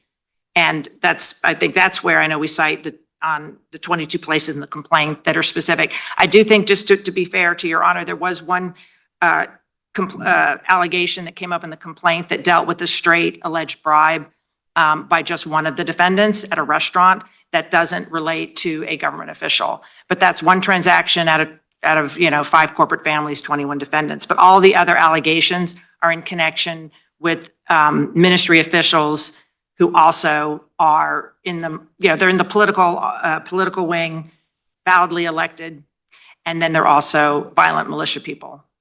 The government brief could have easily said, right, affirmed a dismissal and taken a position on that, right? I'm sorry, the government this time around, Yeah. post-Tomna? Yeah, but they didn't. Absolutely. What should we take of that? Oh, it's government. I mean, I think it's typical government. I think the government said they were very much against and said that this case was to poster child for aiding and abetting liability, or at least close to it, 5 times in the oral argument. And then after Tomna did not an about face, but I'd say least 160, 170 degrees and came pretty far saying, you got to take another look. Now, it didn't say, because it says a couple times, you just need to go back and relook at it. But it says foreseeability is not the test. It said, we encourage these companies, we're supporting, and it said these were legitimate programs. And I think it also said, that there is something to be said for the proxy by proxy, that we're in there doing business with a government that's a proxy for Josh Almighty. Josh Almighty is a proxy for Hezbollah, who's the actual foreign designated terrorist organization. And all that's just a piece. I don't think it's so much on nexus, but it's certainly a piece on culpability. It is very different than saying, walking up to a designated terrorist and saying, here's aid.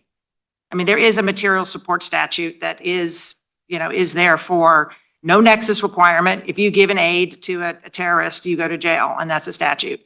And ATA is about, it's an actual tort. You have to have the nexus and the requisite culpability.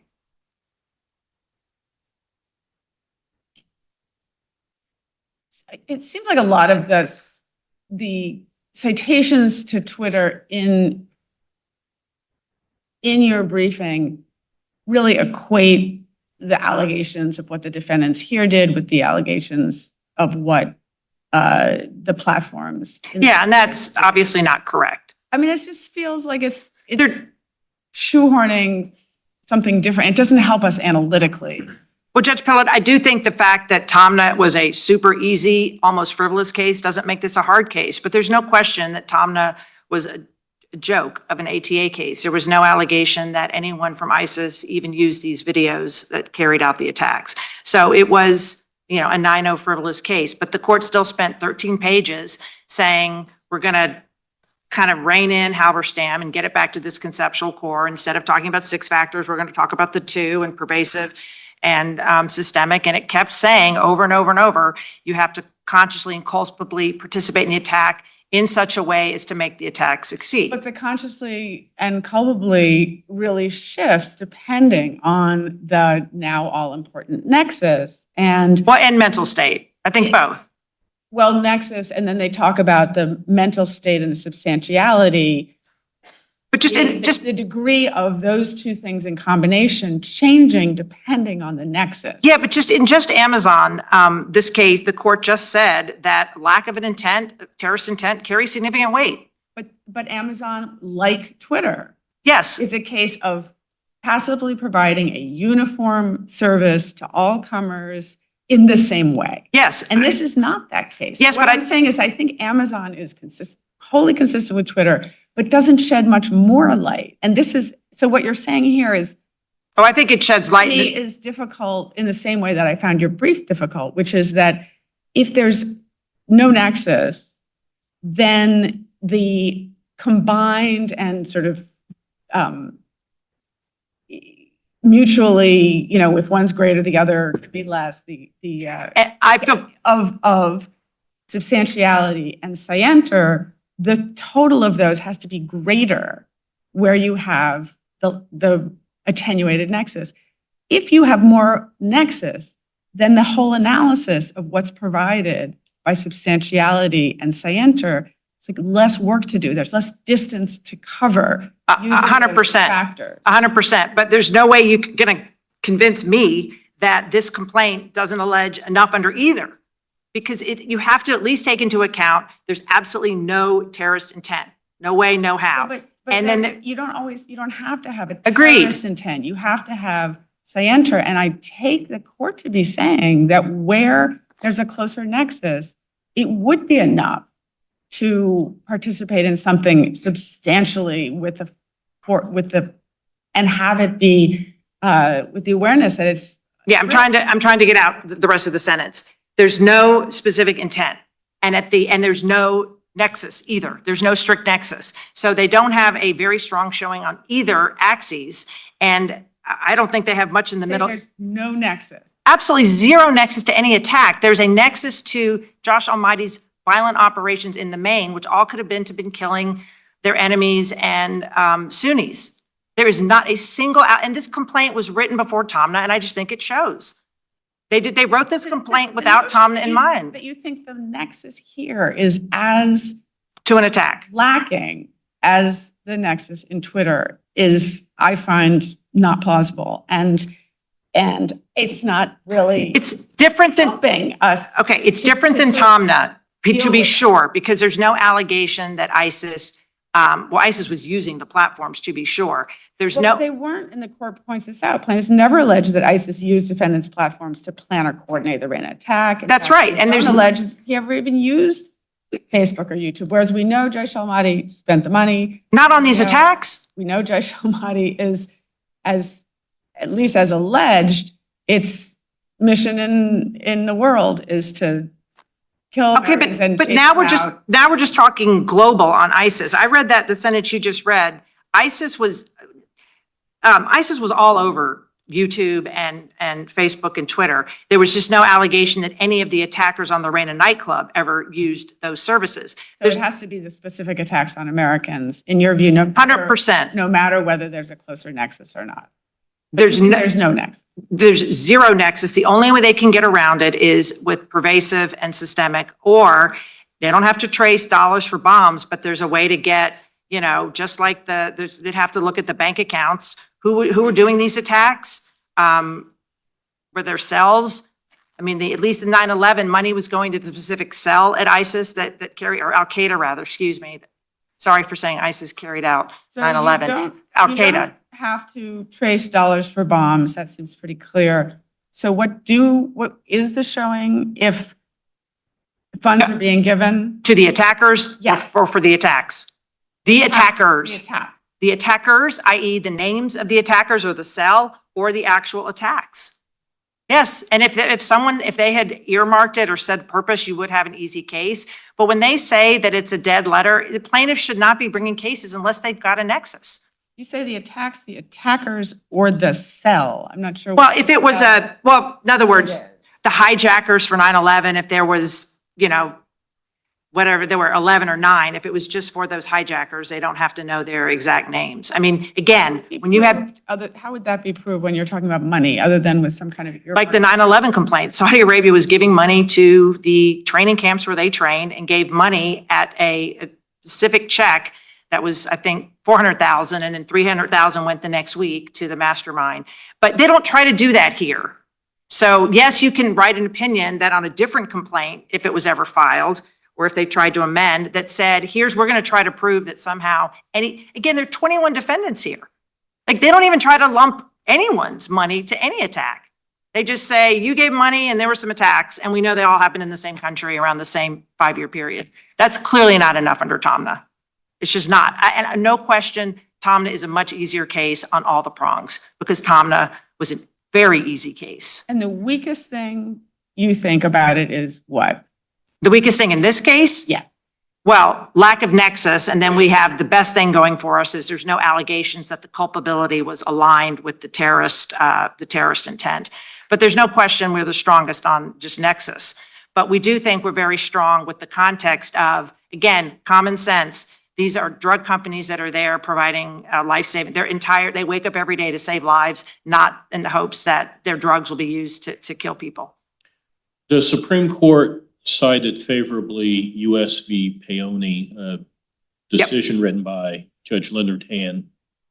And in Paoni, But the counterfeit case? Okay. Paoni possessed counterfeit bills, and he sells them to person A with the knowledge that they're going to sell them further to someone else.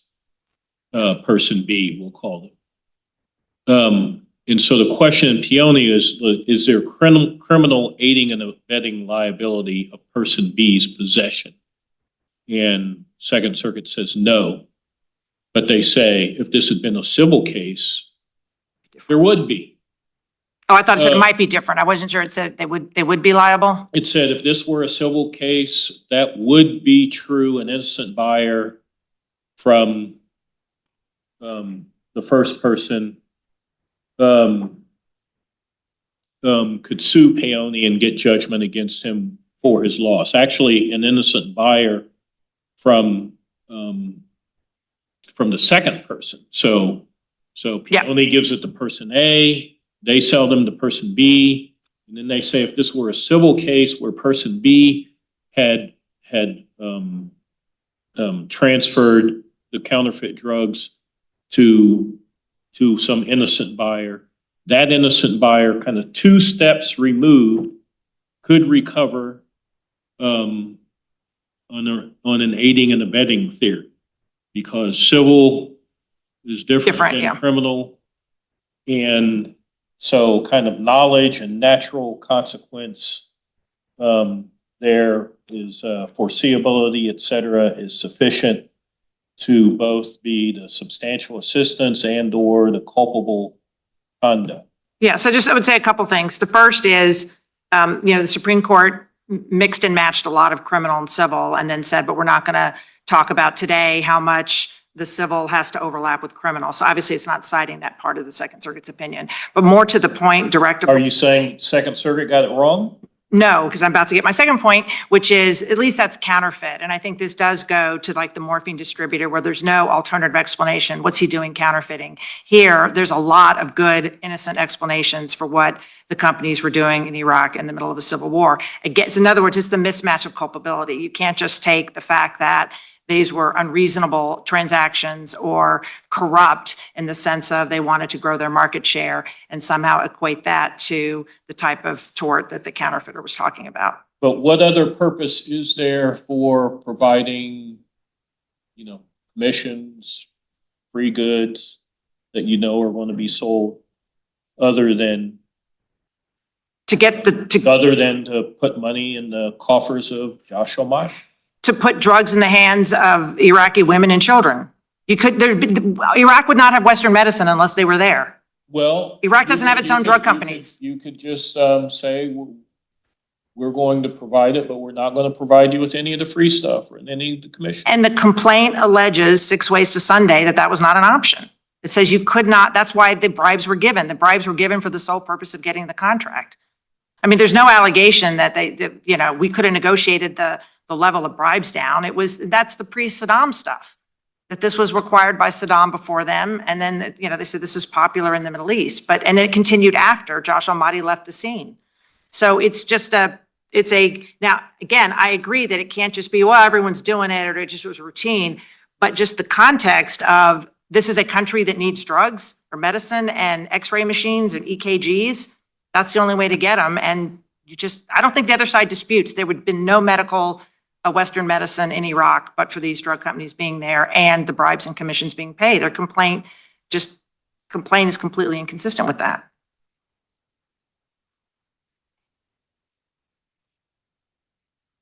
Thank you. Thank you.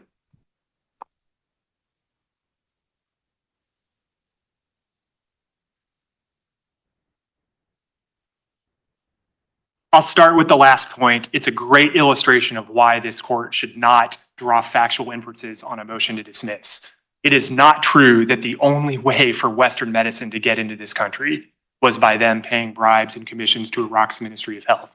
We allege at paragraph 76 and 113 of the complaint that there were alternate procurement mechanisms available. The US government, in the sources Ms. Blatt cited, was not selling to the ministry. The US government was running its own procurement process for this reason, because selling medicine to the Jaish al-Mahdi controlled Ministry of Health was the worst conceivable way to get drugs to anybody who needed them. Their conduct, as we allege in the complaint, made Iraq's healthcare structure worse, not better. And they did not do it, certainly not on a motion to dismiss, because they were trying to save Iraqi lives. They did it because they wanted to profit. That is why they paid the bribes. This is at paragraph 139 of the complaint. They were willing to go along with it because it jacked up their reference prices and they made more money than they would have had they worked with what the US government was doing, which was trying to clean up Iraq's healthcare system, not make it worse like they did. Second point is that Ms. Blatt's theory of nexus would overrule essentially every case that has addressed an aiding and abetting theory under the Anti-Terrorism Act. And Judge Edwards, I think what's really notable about it is that there was no mention of Judge Kearse's Kaplan opinion in the Second Circuit. That opinion was wrongly decided under Ms. Blatt's theory of nexus. The nexus theory there was much more attenuated than what we have here. And indeed, the nexus theory I just heard her articulate is more demanding than what courts require for proximate cause. Under Owens 3, which is this court's canonical proximate cause case in a material support of terrorism case, there wouldn't be a quote unquote nexus because Sudan gave support to Al-Qaeda in Sudan, and this court held that it proximately caused both foreseeability and substantial factor Al-Qaeda attacks 2 countries over in Tanzania and Kenya. And that is one of the real problems here. And I didn't hear a real answer other than Ms. Blatt identified 2 cases that she claims would satisfy the nexus test. Let's address them both. Ashton was, I'm not exactly sure what the case site was. Before you get in there, Sure. so you've mentioned Kaplan, you've mentioned Owens, and you say a whole body of cases would fall under her theory that have recognized aiding and abetting liability. Are there any others you would want us to consider? Zobe, for sure, Judge Pillard. I think Judge Ammon's analysis of Twitter was very correct and persuasive. And yes, there may be some words you could change here or there, but her analysis of the nexus question from Twitter, this was a post-Twitter opinion, was quite compelling. King and Bonacasa are 2 others, and I think it is notable. But other like pre-Twitter Court of Appeals cases where aiding and abetting possibly would be on the chopping block? It's just Kaplan, Judge Pillard. You may remember this from our last appeal. When you decided actually there had only been 2. There had been Gonzalez and there had been Kaplan.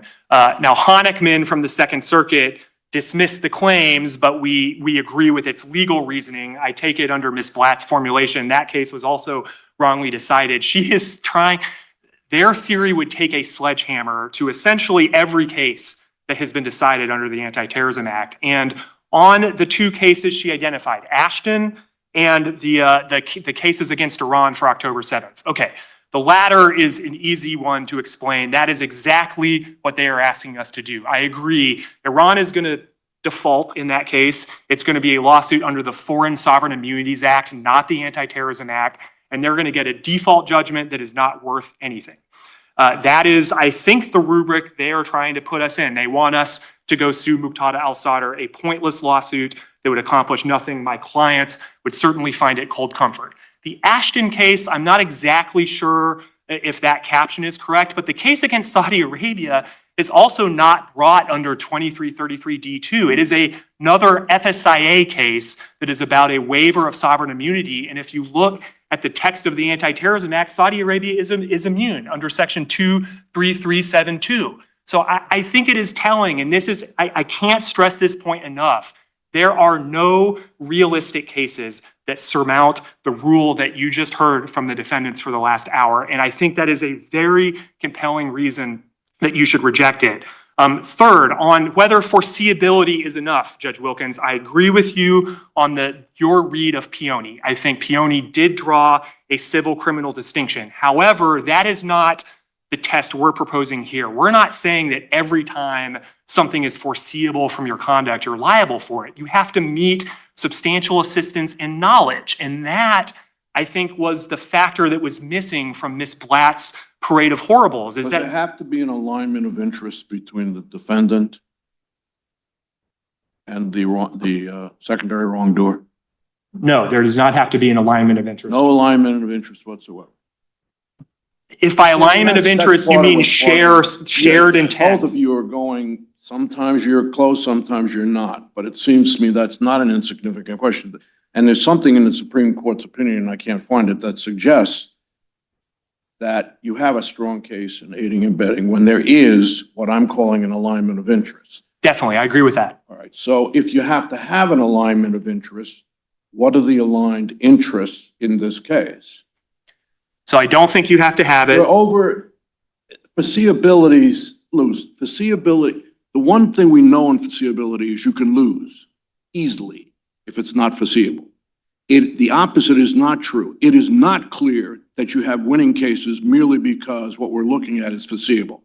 That is absolutely not the case. I agree with that, Judge Edwards. Okay. So that causes me to wonder, what, I thought there had to be aligned interests, and you just nodded yes. No, I shook my head no. Mind. I didn't mean to change my mind. I was conveying no. It doesn't matter whether there are any aligned interests between the take this cigar shop again. I mean, no aligned interest whatsoever, but I foreseeably know the money is going to be used for bad things. You There, have to show something more in these cases. Must there be an alignment of some interest where there's something that suggests that the defendants of a sort, like in this case, clearly it's in their interest to do this other than an obvious alternative explanation, which is permissible. They're entitled to go make money. They're entitled to put drugs in the world market. That's okay. but not by bribing terrorists, Judge Edwards. And I think For you, the key thing, that makes their interests aligned because they're bribing terrorists? no, I think that's confusing two things. I do not want to answer your question by saying it doesn't matter. Of course, it matters. I think intent plays into the calculus, but it's not necessary. No, I don't, not gonna let you put me in the box of intent because this isn't an intent. So If you have it, you're clearly gonna win or lose, depending on which side you're on. But it's something other than that. So taking then, I had understood your question to be suggesting shared intent. That's what I had understood alignment of interest to be. If that's not what you mean, then I think you look at the culpability standards that I explained in my opening argument here. They clearly were profiting off of Jaish al-Mahdi's control of the ministry. In the Woods case from the 11th Circuit, Judge Edwards, I think is our best case on this. And it was cited in Twitter approvingly. And there, the bank, I suppose you could say they had an alignment of interests with the corrupt principal tortfeasor in that the bank wanted to keep them as a customer. But the critical distinction, when I heard Ms. Blatt talk about state of mind, she's focused on intent.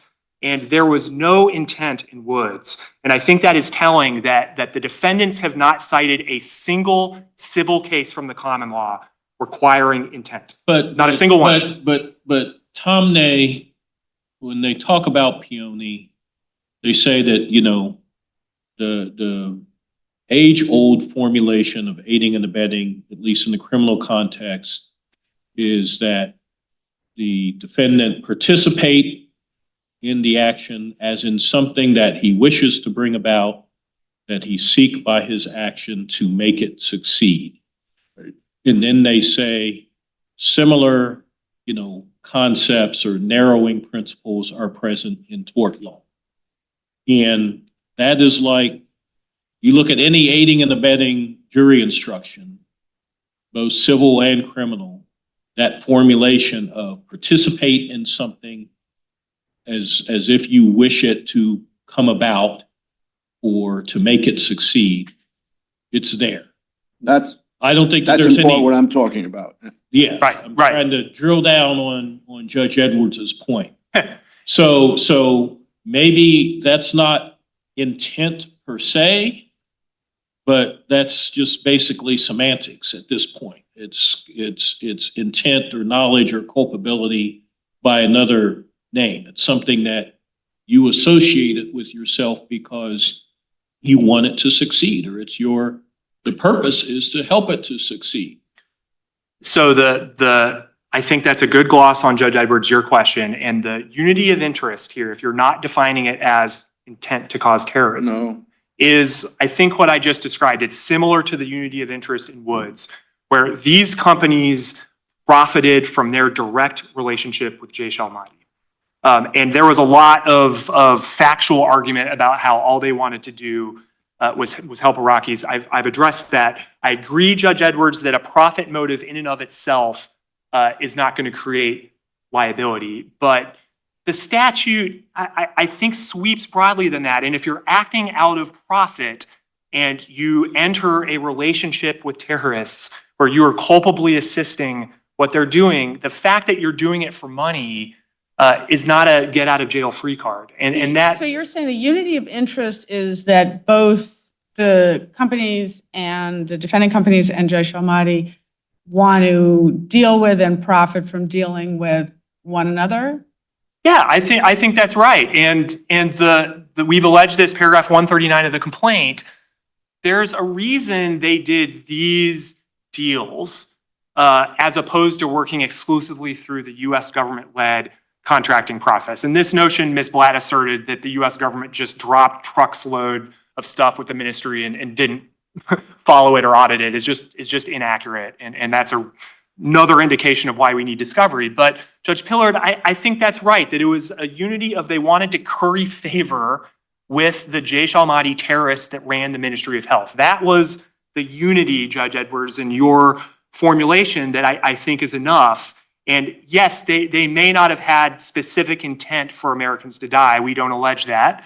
But that's really not required under the civil tradition of aiding and abetting. And What if we say that we believe that culpable knowledge requires that the defendants participated in the action as in something that they wished to bring about and that they sought by their actions to make it succeed? We say that that's the culpability standard. Do you meet it, and how? I think it depends, Judge Wilkins, on how you're reading the word wish to bring about. The word wish, I think, is the key to that formulation. And if the test is, if by that you mean intent to cause the principal tort, the terrorist attacks to succeed, there's a common law notion, we litigated this last time we were in front of this court, that the common law presumptively treats people as intending the natural consequences of their actions in civil cases. And it's the restatement principle. This was litigated in the direct liability portion of our last brief. So that's how I would suggest we could meet that standard. I don't think, though, Judge Wilkins, that's the standard. I understand you are reading from Twitter, and that is one of many different formulations the Supreme Court used, but that has never been the rule for civil aiding and abetting. And in a statute that You're telling me that if I go out and look at standardized civil jury instructions, I can in 2 minutes go pull one up, that I'm not going to find that language? I can't make for decades. I can't make that representation to you, Judge Wilkins. I have not looked at the civil jury instruction for aiding and abetting cases. What I can say is that Twitter didn't cite a civil case adopting that rule. It cited 2 cases that reject it in Woods and Camp. The defendants have not cited such a case, and I have not seen a case applying a specific intent standard. And the Camp case, Judge Wilkins, which Twitter cited 4 times approvingly, it sets the sliding scale of culpability at knowledge. And the very end of the opinion, I think, is telling, because it says that we will require intent, but only in one narrow circumstance, when the theory of assistance is premised on an omission, on silence. And that is, I thought Judge Pillard hit the nail on the head in her understanding of our reading of Twitter. If our theory was passive nonfeasance, I think there is a very good argument that under the Supreme Court's opinion that we would need to show the type of intent you just postulated. But I do not think that has been the rule in the civil case. And notwithstanding that I haven't done a survey of jury instructions, the cases cited in these briefs and in Twitter itself suggest the opposite. And the quote you read from Peony, I thought was quite telling. And I pointed this out in my reply brief, but the government has long read Peony for this exact distinction, dating all the way back to its amicus brief in Boehm. And so I think we could meet that standard, Judge Wilkins, but I do not believe that is the test that applies in a case like this that involves active misconduct. The final point I wanted to make is just on the limiting principle of our theory. I've addressed how they have no limiting principle on their end, and they're essentially asking the court to all but write this statute out of the US Code. But on our test, Judge Edwards, we are not just saying that foreseeability is enough. I agree with you that it's a broad concept. That is not what we're saying, that anytime you take an action in the world and it's foreseeable, that's going to create liability. You have to have knowledge and you have to have substantial assistance that considers all of the factors we've talked about today. And I just think here the arguments about the bribery prove way too much, because we have alleged in excruciating detail in the complaint how the bribery had a nexus to the terrorism and helped the terrorists do what they wanted to do. And if that's not enough, then it's hard to conceive of an aiding and abetting case that would ever be brought. And I think I've made that point. Ms. Blatt said you really sort of pull away from claiming that any of the bribes were illegal, any of the conduct of giving free goods is in any way unlawful. That's inaccurate. We have an entire first section of our complaint addressing oil for food that ends with paragraph 53 that addresses how these similar payments were both criminally and civilly prosecuted under oil for food. And we have alleged that this scheme was a continuation of that. And I would just note that oil for food was not something innocuous. These companies were bribing Saddam Hussein, a sworn enemy of America. So this idea that this case is somehow a bridge too far, that they would never cross that moral Rubicon, we know that's inaccurate. And so we've alleged in the complaint, Judge Pillar, that this was a continuation of that same FCPA violative conduct. What Ms. Blatt quoted was paragraph 179 of the complaint, where we said that our theory is not limited to FCPA violations. And that is very true. That is the hypothetical that Judge Wilkins, you and I spent a long time discussing this morning. That's what that sentence means. We're not disclaiming an allegation that these bribes violated the FCPA. Of course they did, as alleged. And so I'm glad you raised that, Judge Pillar, and I think that's inaccurate. Yeah. Thank you. Thank you. Thank you both. The case is submitted. Thursday forecast, the Wednesday, November 20th at 9:30 a.m.